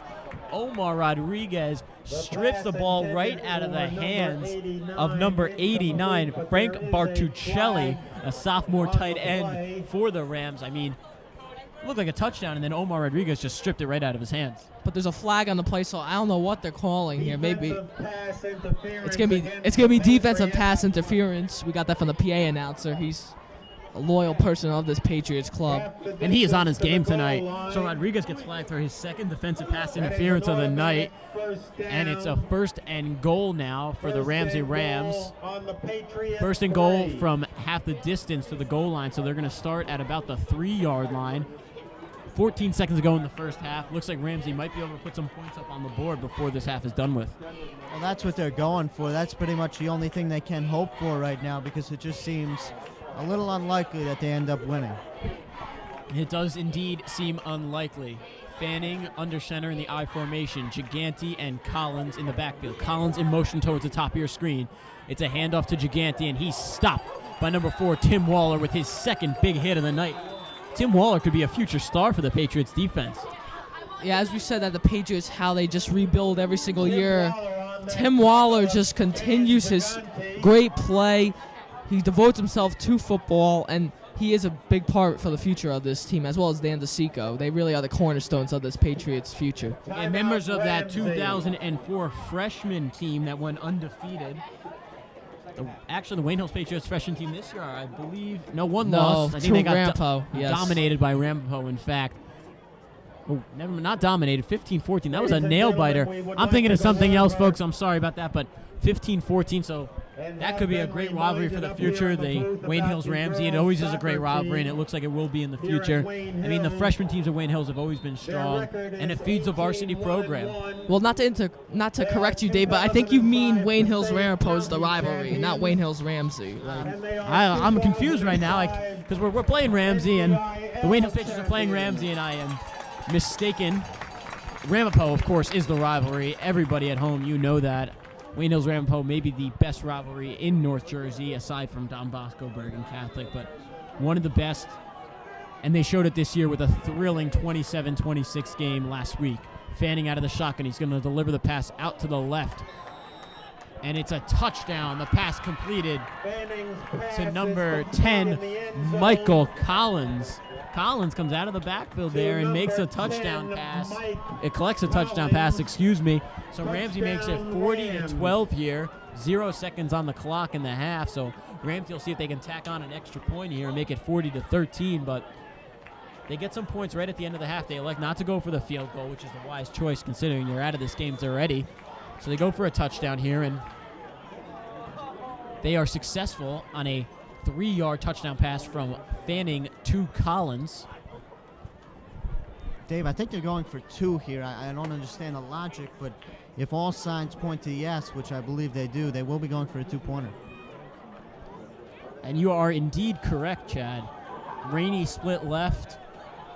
Collins split at the bottom of your screen, and Fanning is under center. He's dropped back to pass, and he's going to release it out right, and it's a 2-point conversion from Fanning to Rainey, number 83. So 2 points more for the Ramsey Rams, excuse me, and it's going to be 40-14 at the half. Rainey collects that 2-point conversion right in front of Omar Rodriguez, who had a tough first half to say the least, Chad. Well, Omar's has not been too good, honestly, Dave, and I think that may be a little alarming because now they're going up against Teaneck next week, and that's going to be a tough matchup. If he can't stick with these guys from Ramsey, he's going to have a heck of a hard time against the gentleman from Teaneck. So maybe it's just a little overconfidence by Mr. Rodriguez. I do look for him to rebound. He does have the talent. But you can expect during practice this week, the coaches are going to emphasize, the height coverage for next week's first-round playoff game against Teaneck. So I think Rodriguez next week will be fine. He'll make some adjustments, and that's what Coach Olsen, that's what he does best. Absolutely, Andrew. And so at the end of the first half, the Patriots lead 40-14 over the Ramsey Rams. We'll send it down to the halftime celebrations.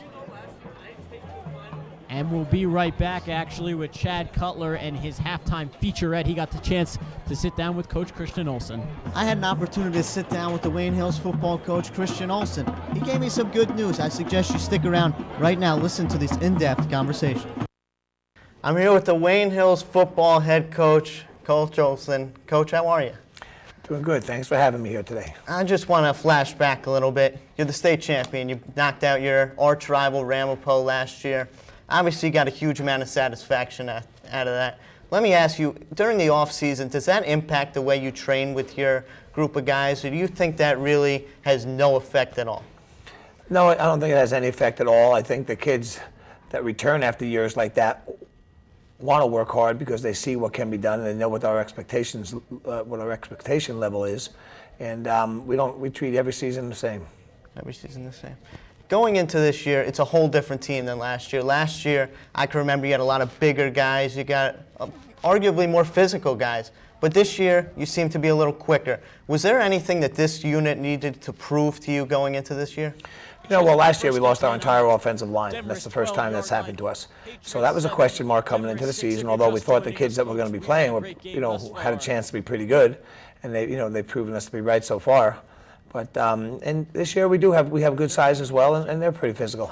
Would you rank last year's offensive line ahead of this one, or are they both on the same level as far as determination goes? Well, I thought as far as determination, effort, and desire goes, I think anybody that plays for Wayne Hills has that. Last year's line had more experience coming into the season. Right, this year we had no experience coming into the season, and we picked that up in our scrimmages and our early games. So you just mentioned the scrimmages there, how that helped everyone out. Do you really believe that the scrimmages take care of that as much as maybe saying a real game does? No, but it certainly gives you a head start going into the season, and then the fact that we get a chance to look at a couple different combination of kids, like we started out the scrimmage season with some kids in the line, that aren't there anymore, and we've made changes, and we kind of settled on the group that we have right now. Well, Coach, I gotta ask you about this guy. He seems to be a personal favorite of mine. Your running back, Ray Vampina. He has been something of beyond human, per se, with the amount of yards and touchdowns he's leading. Is there something about this guy that's different than other running backs you've worked with? And were you expecting this coming into the year? Well, we've had our share of very good running backs. I mean, I can't remember the last time we lined up and didn't have a great running back at that position. We're a tailback-oriented team, so we better have one. Ray has a chance to be, one of the best we've had, if not the best. We expected this coming into the season. Last year as a sophomore, we saw glimpses of what he was going to be able to do. I think the fact that he committed himself in the weight room in the offseason and everything, he's gotten faster, gotten stronger, gotten a little bigger, has made a difference. With that said, do you see an improvement possibly even on next year compared to how he is right now? I would hope so. I hope every kid that plays for us gets better every year. We tell them there's only two things that happen. You get better or you get worse. You don't stay the same. Well, that's certainly the case with him. He just seems to be on a ladder. Other key players other than Vampina, do you think Peischel really helps him out? Mike Peischel, without a doubt, is one of the keys, if not maybe the key to our team. The way he, there's a kid that didn't have a lot of varsity experience coming into the season, but he's played in our program for 4 years, and like I told everybody earlier, don't misconstrue somebody not playing early in their career to not being very good, because we've had some talented kids in a lot of positions here, and sometimes there is a pecking order, and you wait, pay your dues, so to say, to get on the field here. I spoke to Mike earlier today, and he told me he never let the fact that maybe he wasn't as big as everyone else, he never let that play him down. He always thought, he was the best, he had the talent to start. Is size that big of a difference, or do you think his determination put him in the situation he's in today? Well, I think his determination and his desire to be the starting quarterback at Wayne Hills. But let's not forget the fact that Mike is a pretty talented kid. Mike is a very good quarterback. Okay. Coach, the playoffs are coming. 2 weeks from tomorrow night. I mean, it seems as if you're going to get there, barring anything disastrous, which personally I don't think is going to happen. Are you confident right now that this group of guys is ready to go out there and compete for another championship? I think right now the way we're playing, and like I said, playoffs starting 2 weeks from tomorrow night, that I think when you think of the Group 3 championship down the road, that I would anticipate us to be in the mix there. I still think the road to that championship comes down Virginia Avenue. Well, that's what you hope anyway. That's right. And I don't want to look ahead here, but I'm going to. It's possible now that you do something that you haven't done in a very long time. That's meet up with crosstown rival Wayne Valley in the playoffs. Is that big for you to win? Do you look at that different than any other game? Well, we've only played them twice. We don't have a lot. We haven't had a lot of opportunities to look at it. We certainly know they're doing very well, and I'm very happy for Coach O'Connor and the rest of his kids over there. They're playing very well, and I hope they continue to win. And I know they'll be in the playoffs, and we'll have to see what happens when the brackets come out.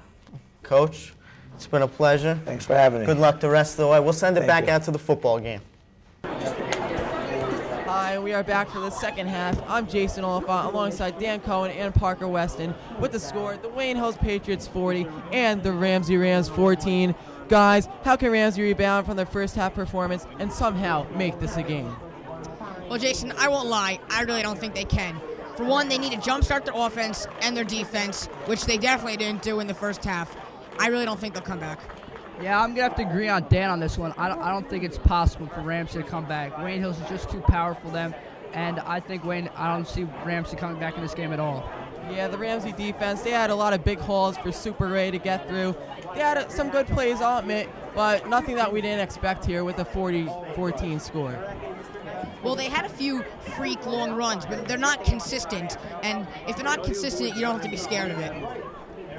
Yeah, Ramsey had that one big run. I thought it was that Ramsey might actually make a game of it. But after that, it just turned around, and Wayne Hills has been a nonstop scoring machine ever since. So far in the game, stars Nick Romeo has his family here for senior night. It's a big night here at Wayne Hills Stadium. Nick Romeo had a great catch, 91-yard return. And also some big news. It is now official. Wayne Hills will play the Teaneck Highwaymen on November 11th here at Patriot Stadium. It is going to be a rematch of last year. If you don't remember, I'll remember you now. They battled last year, and Hills came over the top with a 20-7 lead at Patriots Stadium. I expect another good game this year, and I do expect Wayne Hills to come out on top of that game. Well, guys, it's also the playoffs. Anything can happen. It's one game. You win, you move on. You lose, you go home. Anything can happen. Teaneck might surprise Wayne Hills an upset and come away with a win, but the Patriots are also a powerhouse team. So I don't look for Teaneck to come away with the upset, but, anything can happen. Yeah, Teaneck does. Will receive the Patriots. Hi, we are back for the second half here at Patriots Stadium. I'm Jason Alpha alongside Dan Cohen and Parker Weston with the score, the Wayne Hills Patriots 40 and the Ramsey Rams 14. Guys, how can Ramsey rebound from the first half performance and somehow make this a game? Well, if Ramsey's going to come back, they're going to need a huge jump start to their offense and their defense. Their offense did not play very well. They had a few long plays, but they were not very consistent overall, and their defense wasn't great. They had a lot of holes for Van Pien to run through, some great catches from Nick Romeo. Guys, I really don't see Ramsey coming back in this game at all. The only thing they have going in their favor is that probably most of the stars from the game are out, so that'll give them, they'll be going up against the JV team, which are sophomores and juniors. But other than that, I don't see Ramsey coming away with a victory in this one.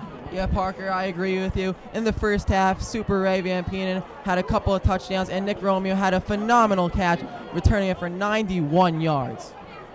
That was a great play, that 91-yard catch. He made a huge, great catch, broke a tackle, and ran across the entire field, turned it, and ran it for a touchdown with everyone running behind him. Great catch there. And once again, Ray Van Pien has scored more than one touchdown a game. He is on fire. Guys, does he remind you a lot of Reggie Bush from the University of Southern California? I mean, what can Ray Van Pien do on this Wayne Hills football team? He sure can run. Scott Schultz to kick off because Ramsey deferred it when they got the toss.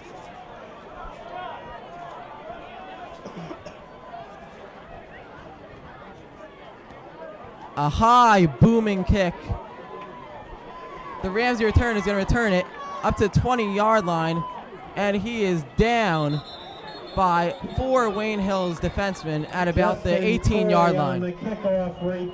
Nowhere to run there. He just ran into a bunch of maroon jerseys, and they stopped him in his tracks, stopped him from forward progress. That was a beautiful special teams tackle. You got to give a lot of credit to the special teams coach, who has been working them hard in practice every day to make stops like that. Let's see if Brian Fanning here can let it loose and get the Ramsey offense going here on this drive.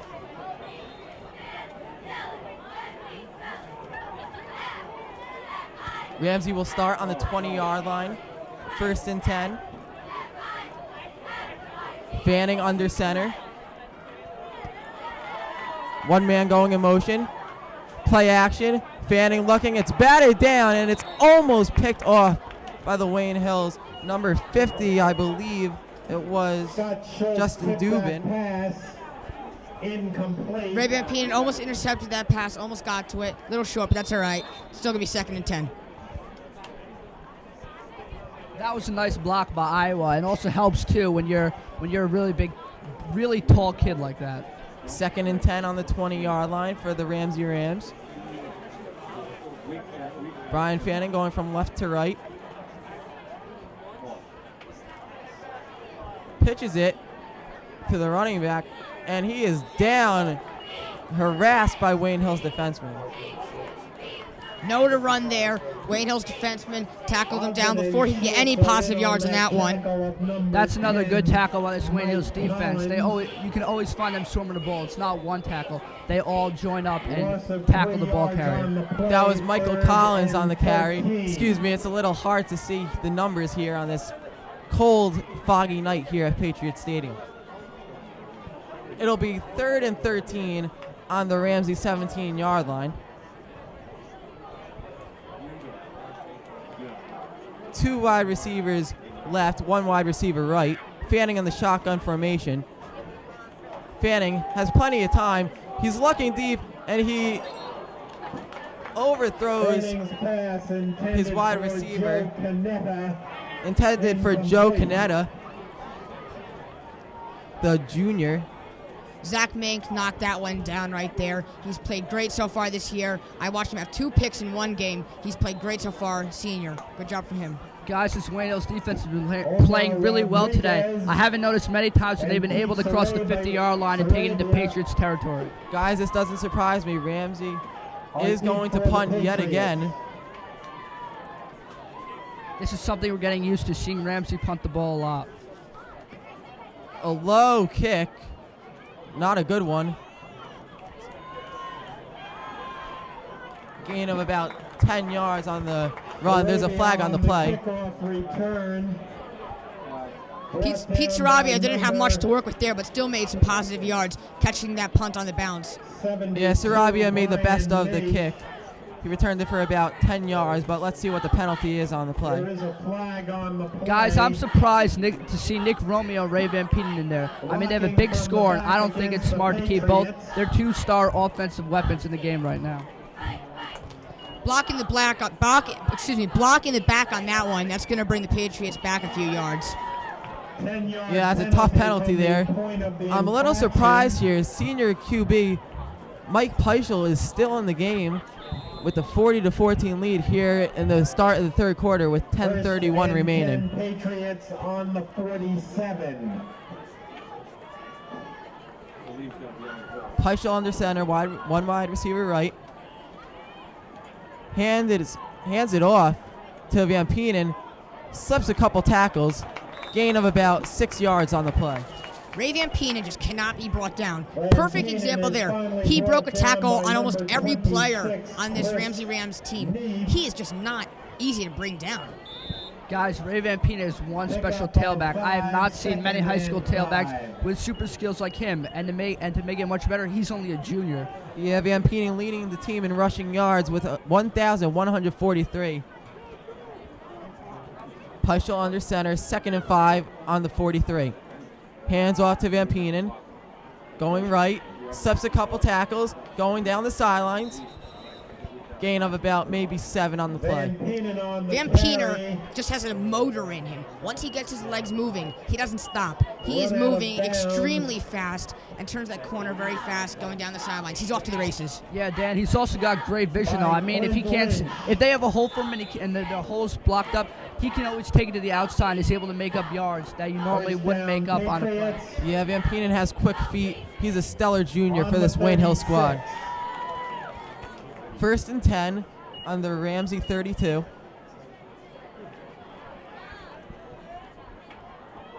Hands off Van Peenen. Van Peenen right up the gut. Gain of about 6 on the play. Van Peenen on the carry. Good carry by Van Peenen. Another consistent, positive game. On the tackle for the Rams. Yeah, you've also noticed too they took Nick Romeo out. They have number 5, but I'm not sure who that is. Jason, can you Number help me out 5, Geoff Proslinski, the junior. 2nd and about 3. now Romeo comes back in the game again, so I guess they're giving Romeo a little breather for right now. 2nd and 3 on the 30. Guys, is it surprising that Peichel and Van Peenen are still playing in this game? It surprises me a lot, Jason. I mean, the score is 40-14. How much more points do you want to run up this Ramsey team? You're not going to prove anything by beating you are going to prove something by beating a 1-17, but a 40-14 lead right now is enough. You don't need to run up the score anymore. Peichel, quick pass to number 19, Nick Romeo. That was a great design play. They screened Romeo, who made a nice catch and got positive yards there. Yeah, that was a nice catch by Nick Romeo. He was able to make the best of the pass that was thrown to him. And guys, to not just countering your thing, I actually think it's a good call to keep these players in. It might be gutsy. You might think, well, what if they get injured? But you cannot take a chance. You just cannot take a chance. Power points are huge. Yeah, but it's a 40-14 lead. I mean, you have Ray Van Peenen and Nick Romeo in this game. 1st and 10 on the 25. Peichel in shotgun formation. Draw play. No, he fakes it.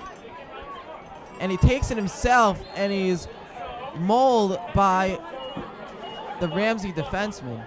Dan, going back to what I said, you have Nick Romeo and Ray Van Peenen in the game. They're your 2 star offensive players. If one of those 2 goes down, your offense is going to struggle. I mean, you might have another junior, another person can take the spot, but your offense is going to struggle if one of those 2 goes out with the game for an injury, and you have the playoffs coming up. That's when you need them the most. regarding that play right there, that's not the first time that the Hills offense has faked me out from up here. It's happened multiple times. Even though they didn't gain any yards there, if they fake out me, it's very possible they faked out the defense. Number 11, Zach Mink, wide left. Peichel hands it off to Van Penen. Gain of about 2 on the play. Romeo's back in the game, so they're definitely not taking any caution here. It's all out. Yeah, I know. I can see that. But they brought Jeff Brzezinski back in the game, who's a junior, and he doesn't play much. But I guess they're giving these kids a chance so they'll have some practice going into next season. And also number 32, Alex Gibson is back into the game. 3rd and 5 on the Wayne Hills 21. Peichel going from left to right. Peichel slam pass to Van Penen. Jukes it's one defenseman. He's got daylight. Knocked down at about the 7-yard line. They had an empty set there, and that's really going to fake out the defense. If you have all those receivers out there, it's very hard to match up with that. And you notice the Ramsey team cannot cover our wide receivers well. I mean, go back to the first half. Nick Romeo had a 91-yard touchdown pass. So when you put all those receivers out like that, you're making it tough on the Ramsey team, who has to be able to cover our receivers all day. 1st and goal on the Wayne Hills 9-yard line. 3 wide receivers right, 2 wide receivers left. Peichel takes it himself. Draw play. Touchdown, Patriots! A great run by Mike Peichel. He faked out the Ramsey defenseman, and now the score is 46-14. Guys, wasn't that a good play there by Mike Peichel? That was a beautifully designed play. I mean, Mike Peichel took it himself. He was able to hurl a defender and score a touchdown for the Wayne Hills. That was a beautiful play. They did the same formation they did the play before. The play before, they passed it, and this time they ran it. So, good way to not be, consistent. Basically, yeah. Peichel will hold.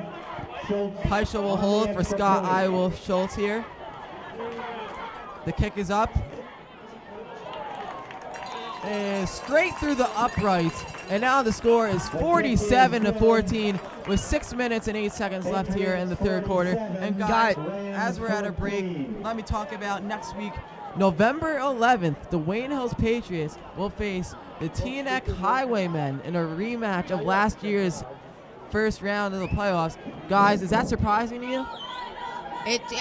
From the beginning of the season, it could be predicted. Maybe it's surprising that all the teams in New Jersey, that those two are together, but those are definitely 2 premier teams that we can hope to see a good game from. It kind of surprises me a little bit because it's very strange for these 2 teams to meet again in the first round as they did last year. So hopefully it'll be a good game next week. Yeah, Teaneck has a good defensive line. It'll be a good matchup seeing Wayne Hills' offensive line going against the Teaneck defensive line. Guys, what do you think about this Iowa? He has one. Doesn't he have a good leg? He's got a great leg. He's so consistent. That's what I love. He doesn't miss much, and that's great for the team. Yeah, I talked to him. He's in my gym period. He said that he could kick a 48-yard field goal. He has a great leg.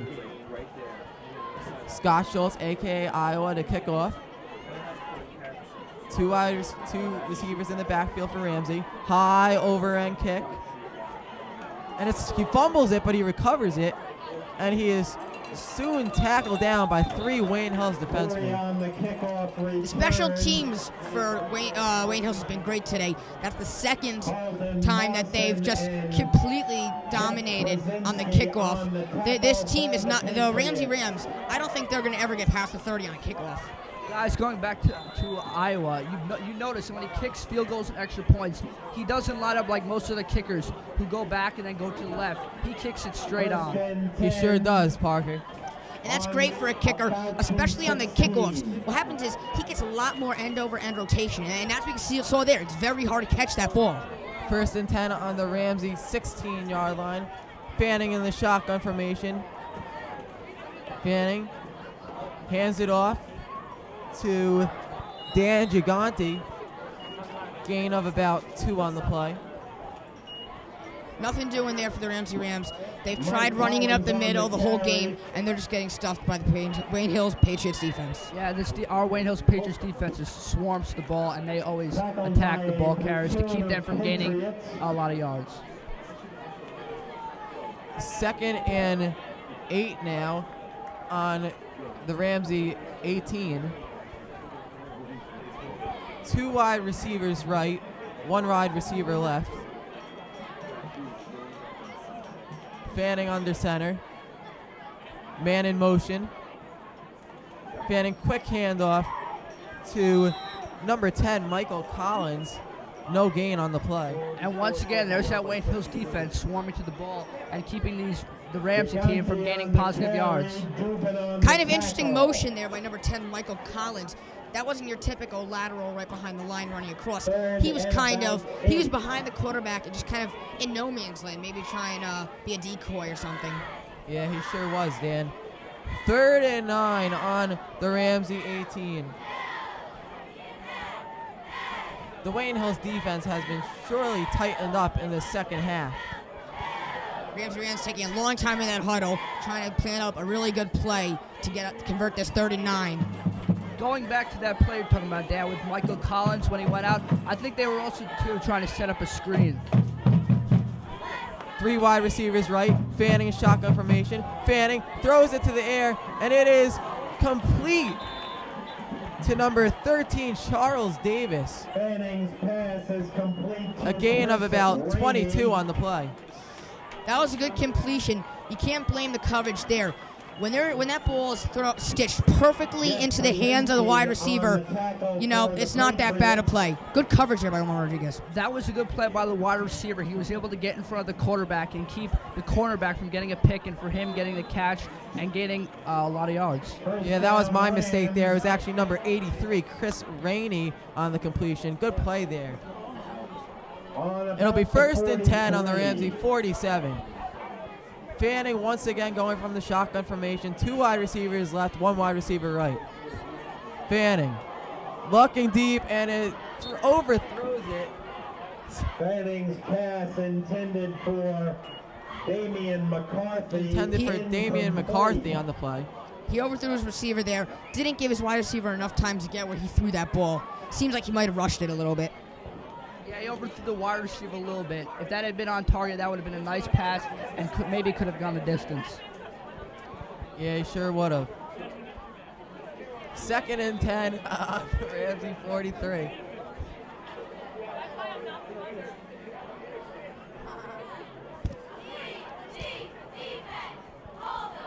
Fanning in the shotgun formation. Fanning looking deep.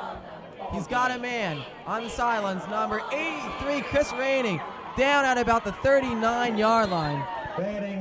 Good tackle there by Jeff Brzezinski. Rainey caught the ball, spun around, and saw daylight. He thought he was going to go for a score, but Jeff Brzezinski came in and tackled him right down. Guys, they must be seeing something in the right side of our, I don't know what side, but the side closest to us in the Wayne Hills defense, because that's the 3rd time they've thrown the ball to that exact same spot on this drive. It's actually the right side. Thanks for that clarification, Jason. The right side. 1st and 10 on the 39 of Wayne Hills. Rainey shotgun formation. He's got a man. He throws it over the top, and it is almost intercepted. Number 3, Omar Rodriguez, got a hand on it. Omar Rodriguez wanted a push-off there, kind of looking at the referees funny when the play was over. No flag thrown, though. There you have it again, guys. They went again to the right side to throw another pass. I think they might see something with a height advantage. Omar Rodriguez is, how tall is he, Jason? He is 5'8", 165 pounds. Small guy. Yeah, well, he can jump. He sure could, Dan. Also, another thing about why they're going to the right side, you have to all say, that's the strong side, Most people, the offense, probably the majority of them are righties. So that also might be another reason why they're going to the right side, just because it's easier. 2nd and 10 on the Wayne Hills 39. Fanning in the shotgun formation. Number 10, Michael Collins in motion. Slam it, and it's intercepted! It is intercepted! 40, 30, 20, 10, 5, touchdown, Patriots! They are going crazy here!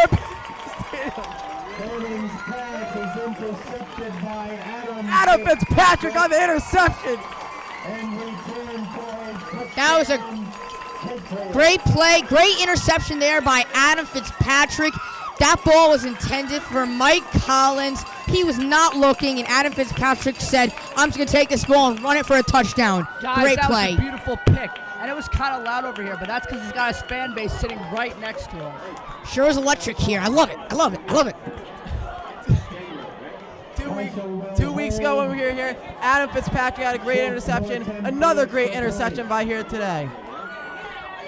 53-14. Peischel to hold, Schultz to kick. I don't think the extra point is up, and it is blocked. You don't see that very often. No, the Wayne Hill special team, the extra point team, they're pretty consistent. I'm going to throw that one away. It's all right. They're still pretty good. I was very surprised on that one, but today, Scott Iowa Schultz missed a few extra points, missed about 3 or 4, but that's just a bad day for him. He sure has a great leg. Yeah, it is surprising to see Iowa get a field goal blocked and miss an extra point. That rarely happens to him. Well, sometimes if the kicker misses an extra point because it's blocked, not necessarily it's his fault. You know, if it goes left to right, maybe it's the wind, maybe it's his fault. But if it's blocked, you know, there's a lot of things that go into the play. So we're definitely not going to blame that on him. He's still a great player. Now that it's 53-14 here with 1:39 left remaining in the third quarter, do you think Mike Giampapa will go in the next drive as QB? Of course, I see Mike Giampapa going in. I wouldn't understand why. The score is 53-14. You're having a blowout, so I wouldn't see why would they put a youngster in at quarterback to give him some practice. Scott Schultz to kick off. Schultz has had some great kickoffs here today.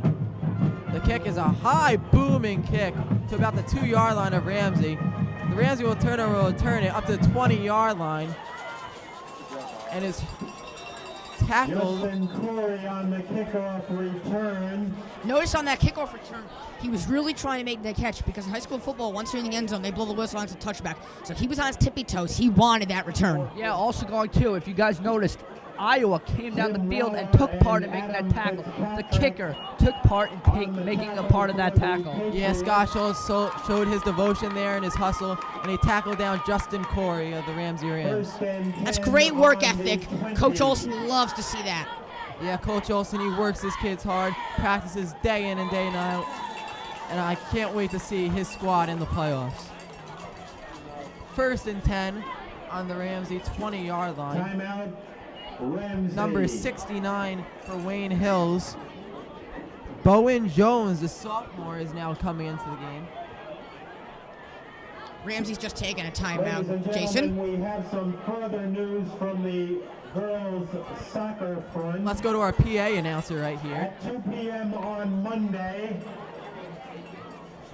the Wayne Hills girls soccer team returns. So guys, to the pitch. basically, I think this is gonna be an interesting drive to see if pretty much if the Ramsey Rams cannot do something on this drive, then I'm gonna say right now, you know, it's gonna be very tough. There's 54 seconds left in this third quarter. If they don't put a score up right now and swing the momentum, obviously it's a tough comeback anyway. But if they don't score and swing the momentum here, their fourth quarter is just gonna be brutal. Dan, whether you score or not here doesn't matter. It's 53-14. There's no way you're coming back. That would mean Wayne Hills would have to make a mistake on every single time they got the ball. I do not see comeback happening for Ramsey. Wayne Hills can add another W to their record. Yeah, and it'll be a great season for the Wayne Hills Patriots, going undefeated. 1st and 10 on the Ramsey 20. Fanning under center.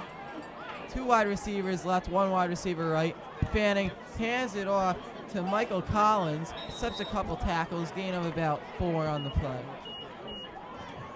Guys, and also notice too, if Ramsey cannot march on the field, that means that our young defense who are not starters on varsity are able to hold a varsity offense from driving down the field and scoring a touchdown. It should be interesting to see how these guys do. I think they can do well. They practice a lot. They really have a love for the game. It's all in their hearts. I bet they're going to stop them. 2nd and 4 on the 27-yard line of Ramsey. Fanning going from left to right. Hands it off to number 44, Dan Gigante. Gain of maybe 1 on the play. Nothing doing there. Again, they're going up the middle, and there is just no openings. And now it's the beginning of the 4th quarter, and I'm going to hand it over to Dan Cohen, where me and him are going to switch spots. For the Patriots, that is the end of the 3rd quarter.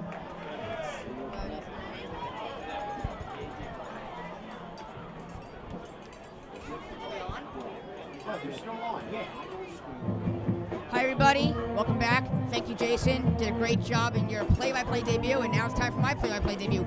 Also, subbing in from Parker Weston, we have Michael Botwinick. So, Mike, so far you've watched the game. How do you think the Patriots have played so far? Well, they play very well against a weak team. They really exploited their defense, and they got a lot of points, and they've held the corners to very little. Okay, Jason, same question. I know. What do you think the Patriots have done so far? I think they play great. Coach Olsen, he works his kids hard. 53-14 here to begin the fourth quarter. Now I think we're going to see Mike Giampapa and some of the other sophomores from the JV team coming in, while it is a blowout here on a cold, breezy night here at Patriot Stadium. Yeah, well, it's always good to get some younger players some experience in varsity play, so when they come in, they don't get cold feet. All right, well, beginning of the fourth quarter, we're going to swing the ball to the other side of the field. The Ramsey Rams will now go from right to left, and it's going to be 3rd and 4 on the Ramsey zone 27. 53-14. Whistle blown. Play's going to start. Dan, do you think that the Ramsey Rams are going to put in some of their backups here just to give them a shot? You know, I really don't think so. I mean, you know, you might have some seniors in their last game who, you know, you really want them to finish them strong. All right, here we go. Ramsey coming up to the line. Quarterback fanning, he's in the shotgun. He's got a wide receiver right and 2 left. 2 right, excuse me. Back to pass. This pass is thrown to no one, really. Closest man was actually Wayne Hills' Omar Rodriguez. So that's going to make it 4th and 4. That was like a little miscommunication. Maybe the receiver ran the wrong route or the quarterback had the wrong route in mind. Yeah, I agree with you, Michael. Omar Rodriguez has been having a great game so far on defense. He's been holding the Ramsey wide receivers to no gain of yardage. The punting unit is coming on now for the Ramsey Rams. Dan, is this surprising you that Ramsey isn't going for it here while it's the fourth quarter? You know, I really don't think they can win, so I'm not surprised. So here we go.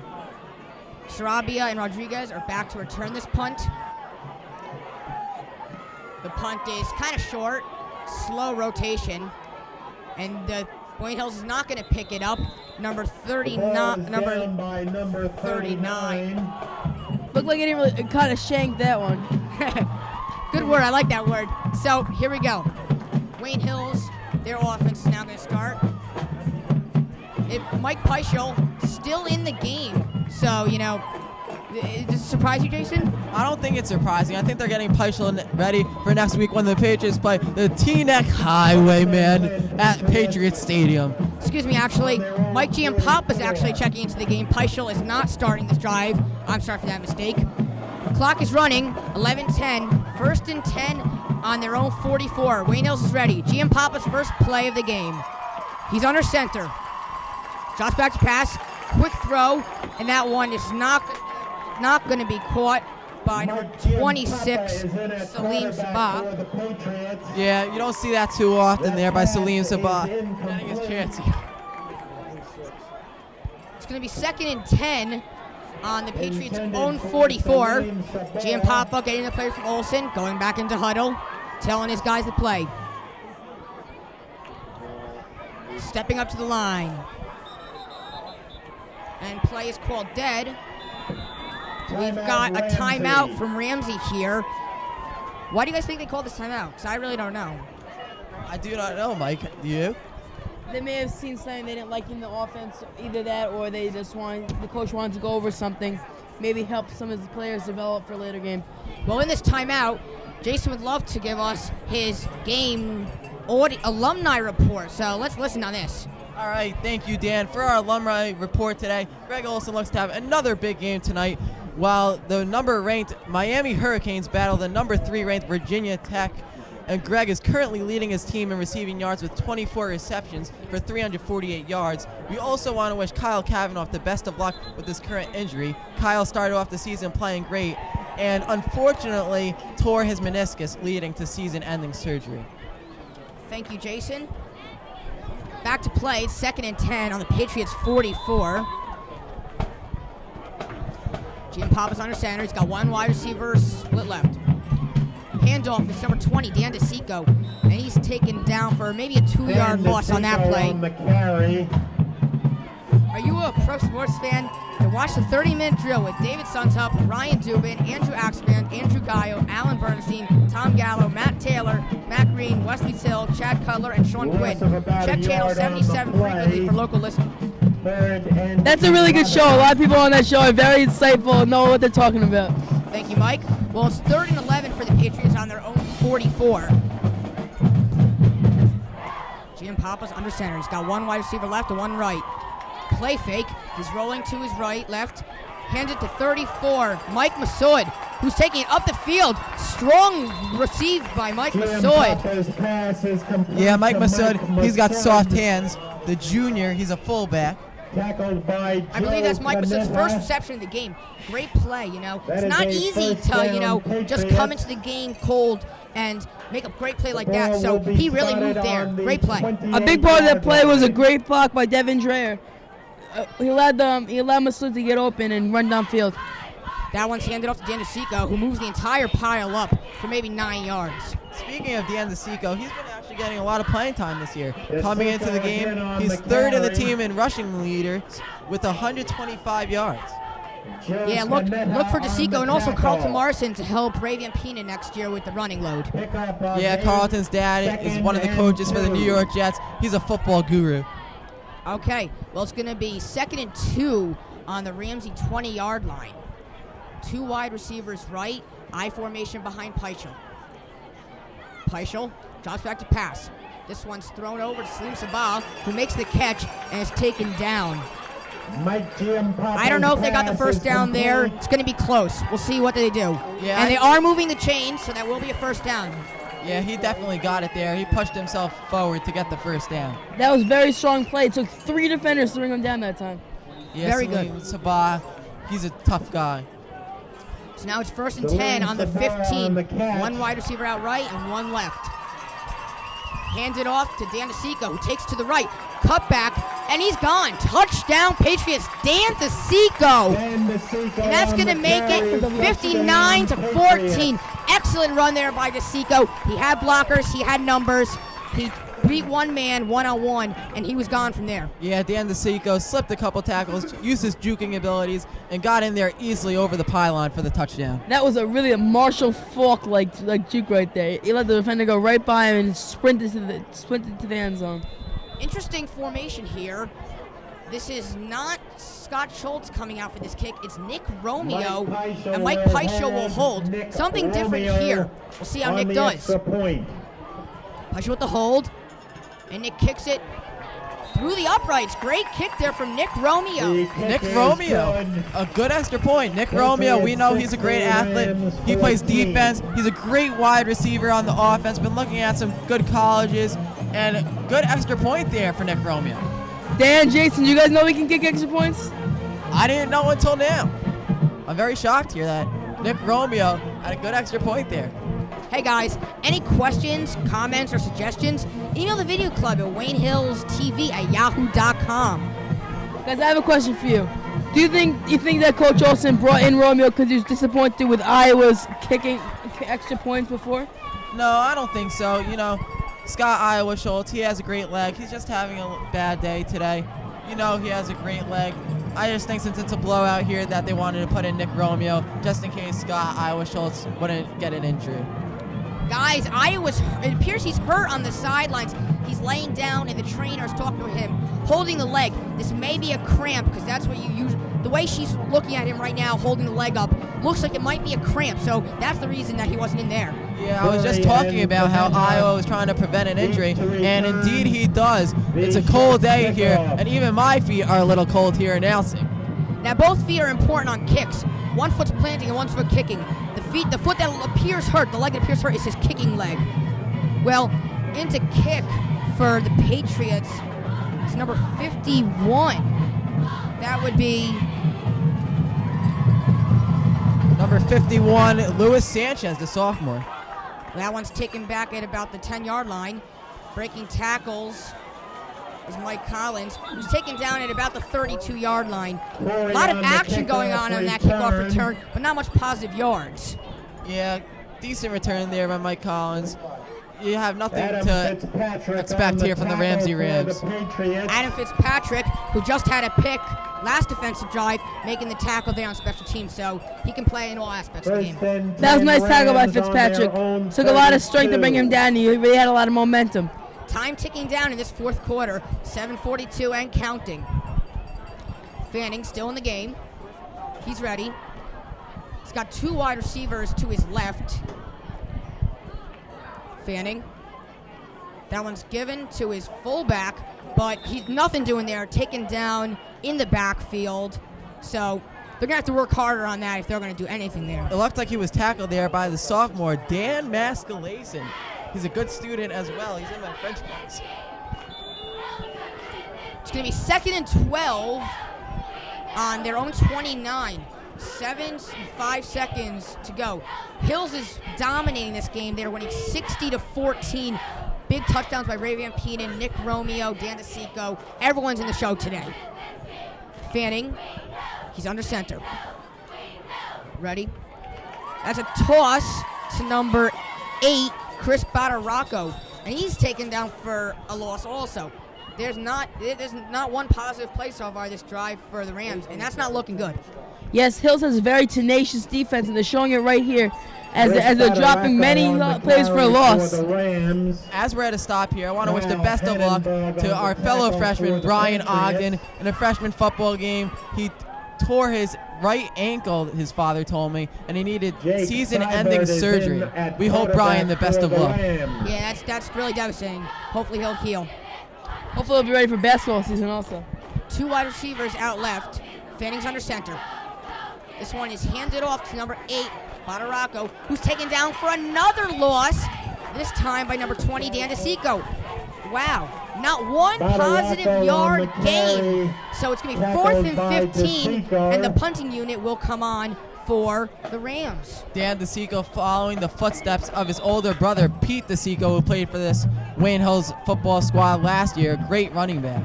Omar Rodriguez and Pete Sarabia are back for the punt on this one. This defense really draws a similarity to the 2000 Baltimore Ravens defense that took that team to the Super Bowl. Yeah, they indeed beat the Giants, one of my favorite teams in that Super Bowl. Disappointing. This one, punt is blocked, and it's recovered by number 4, Tim Waller, who takes it in for a touchdown. Tim Waller! That's Tim Waller's first career touchdown. That's in a varsity game. Congratulations to him. Brother Mike Waller's here in the stands. He looks pretty happy. After that block punt, the ball actually popped in the air. He hit off his helmet, and then he gathered it together and ran it in for a touchdown. Great hand-eye coordination there by Tim Waller. That's a bouncing ball. Footballs are shaped funny. It's not easy to catch them. Great hand-eye coordination to keep that one. 66-14, and the extra point. Schultz is back in the game, so that's good for him. Yeah, Tim Waller, a great football player. I know his brother as well, Michael Waller, a great running back for the freshman Wayne Hill squad. Peichel's going to hold this kick. Schultz is back in the game. That's great news for Hills. Peichel, low snap. That's all right. Schultz kicks it right through the upright as usual. That makes the score 67-14. There's exactly 5 minutes left in this fourth quarter. At this rate, it is most likely that Wayne Hills will keep their undefeated record. And unfortunately for the Ramsey Rams, it appears that they're going to go 1-7. Yeah, it looks like Scott Schultz's foot actually didn't appear injured there. He shook it off and he put it right through the uprights. Do you want your school news? Then watch Patriot Pride on Channel 77. Also, that upcoming playoff game that Jason was talking about against Teaneck, that will be here at Patriot Stadium. On November 11th, that is. Thank you. Okay, so here we go. Hills is ready to kick. Scott Schultz is back in for the kick. And that's great news, you know. You can't lose a guy like him. He's just an incredible kicker. He's played such a big role so far this year for Hills. Yeah, they really need him for the playoffs, and it looks as if many of the sophomores have come into the game now. That one's going to bounce on the 20-yard line. Number 25 Canetta's going to pick that one up, and he's tackled down at about the 17. Again, not getting past the 30 on the kick return. The kick coverage so far for the Patriots has been great. Once again, Tim Waller was involved in that play, slowing him down, allowing the defensive player to get a tackle. He's playing great so far. Yeah, Tim Waller, a fullback and lineman. Tim Waller is a great football player. First and 10 on It's going to be first and 10 on the 20-yard line with 4:10 and going down in time. Fanning still in there. He's got 2 wide receivers to his right. I formation behind him. Fanning. He gives it again to the fullback this time. And this time doing a little better than last time. Not much positive yards, maybe 1 or 2 yards gain. But that's better than losing like they did last time they tried it. Dan, I have a question for you. Are you surprised that number 5, the quarterback, Brian Fanning, has not thrown the ball downfield to his wide receivers and has just continued to run the ball to his running backs? You know what? Put it this way. If you don't have the wide receivers that can catch a long ball, then you're not going to try. We haven't seen so far this game if they have those wide receivers, so I can't really say. But maybe they're afraid of the secondary. You know what? I think that the coach has lost trust in Fanning. Today it looks more like Dakota Fanning than Brian Fanning. Fanning tosses to Botwinick, who's taken down for another loss by Dan DeSico again. That's the second time Dan DeSico has taken down Botwinick on the left side. Great play by him. Yeah, Dan DeSico, he's been playing a great game so far, trying to show up his coach, Coach Olson, for next year's team. Instead of being 2nd and 9, which they were last time, now we're up to 3rd and 15. Huge loss there. Now they're on their own 13. Really backtracking. They're going the wrong way, guys. They're supposed to be going to the left. They're going the wrong way.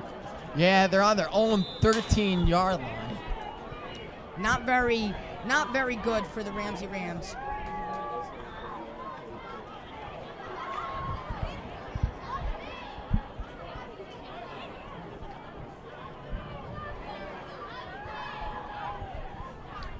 Siebert hands off to Botwinick. I'm really scared now. I wonder how long we've been calling Jake Siebert, Brian Fanning. Both of them wearing long sleeve blue Under Armour. My apologies to Jake Siebert, not to make fun of him or anything. No, Dan, I think it's okay. I think that actually was his first drive. They put him in because it is 67-14 here with almost about 2 minutes remaining. Jake Siebert trying to get something going to make this score respectable. Well, it's going to be 4th and 13 with 1:59 and ticking. 67-14, Wayne Hills. Looks like they're going to hold on to win this game. They're still punting. It is very surprising to me. Sarabi and Rodriguez are back to get this punt. This punt is high, end over end. That one's going to bounce at about the 41 of Ramsey, and they're going to down it there at about their own 47. However, they actually touched it at the 41, not the 47, so it's going to be where they first touched it. Well, it's been very hard for the Ramsey Rams to drive up against the Wayne Hills defense. They have had 3 shutouts this year, and 5 games they've allowed less than 10 points. Okay, guys, watch Wayne Hills Classics on Channel 77 during the Thanksgiving weekend. Catch both Wayne Hills State Championship victories, Great Hills Rampo Classics, the Hockey NBIL Championship versus Rampo, and other great Wayne Hills games. Carlin Marson is in the backfield. And number 9 for the Wayne Hills Patriots. Steve Seafried is in at quarterback. He takes a knee down there. It appears they're just going to run this clock out. There's 49 seconds left and going down. As we're coming to a conclusion to the game, please join us on Channel 77 when this game airs. And remember, next week on November 11th, the Teaneck Highwaymen come into Patriot Stadium to try to upset this phenomenal Wayne Hills Patriots squad. Again, another kneel there, 30 seconds and going down. This game is going to end 67-14. Wayne Hills is going to wrap up a regular season undefeated record. Congratulations to them. Not that good for Ramsey. They're going to go to 1-7. Hopefully they can play much better football next year. Truly a great season, and today they had a great showing of offense and defense. Definitely, guys. So with that, we are going to be done here at Patriot Stadium. The Wayne Hills High School Patriots win against the Ramsey Rams 67-14. That'll do it here. That proves them to undefeated, 1-7 for the Ramsey Rams. Great regular season for the Wayne Hills Patriots, undefeated. Congratulations to Coach Chris Olson, the entire coaching staff, the entire football team, and the school. Yeah, I sure do congratulate Chris Olson.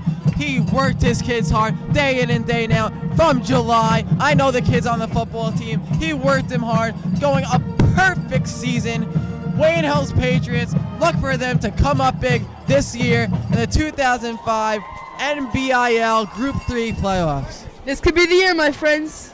I see state in their future. It sure can. Thank you guys for coming out to Wayne Hills Patriot Stadium on this nice Saturday night. Wayne Hills winning 67-14. Great job by them. Thank you guys. I'm Dan Cohen. My announcing partners, Jason Oliphant and Michael Botwinick. And thank you to our other announcing in the first half and third quarter, Dave Rogers, Chad Cutler, Andrew Gayo, Dave Suntup, and Parker Weston. Thank you guys. And the entire Wayne Hills football Okie dokie. team.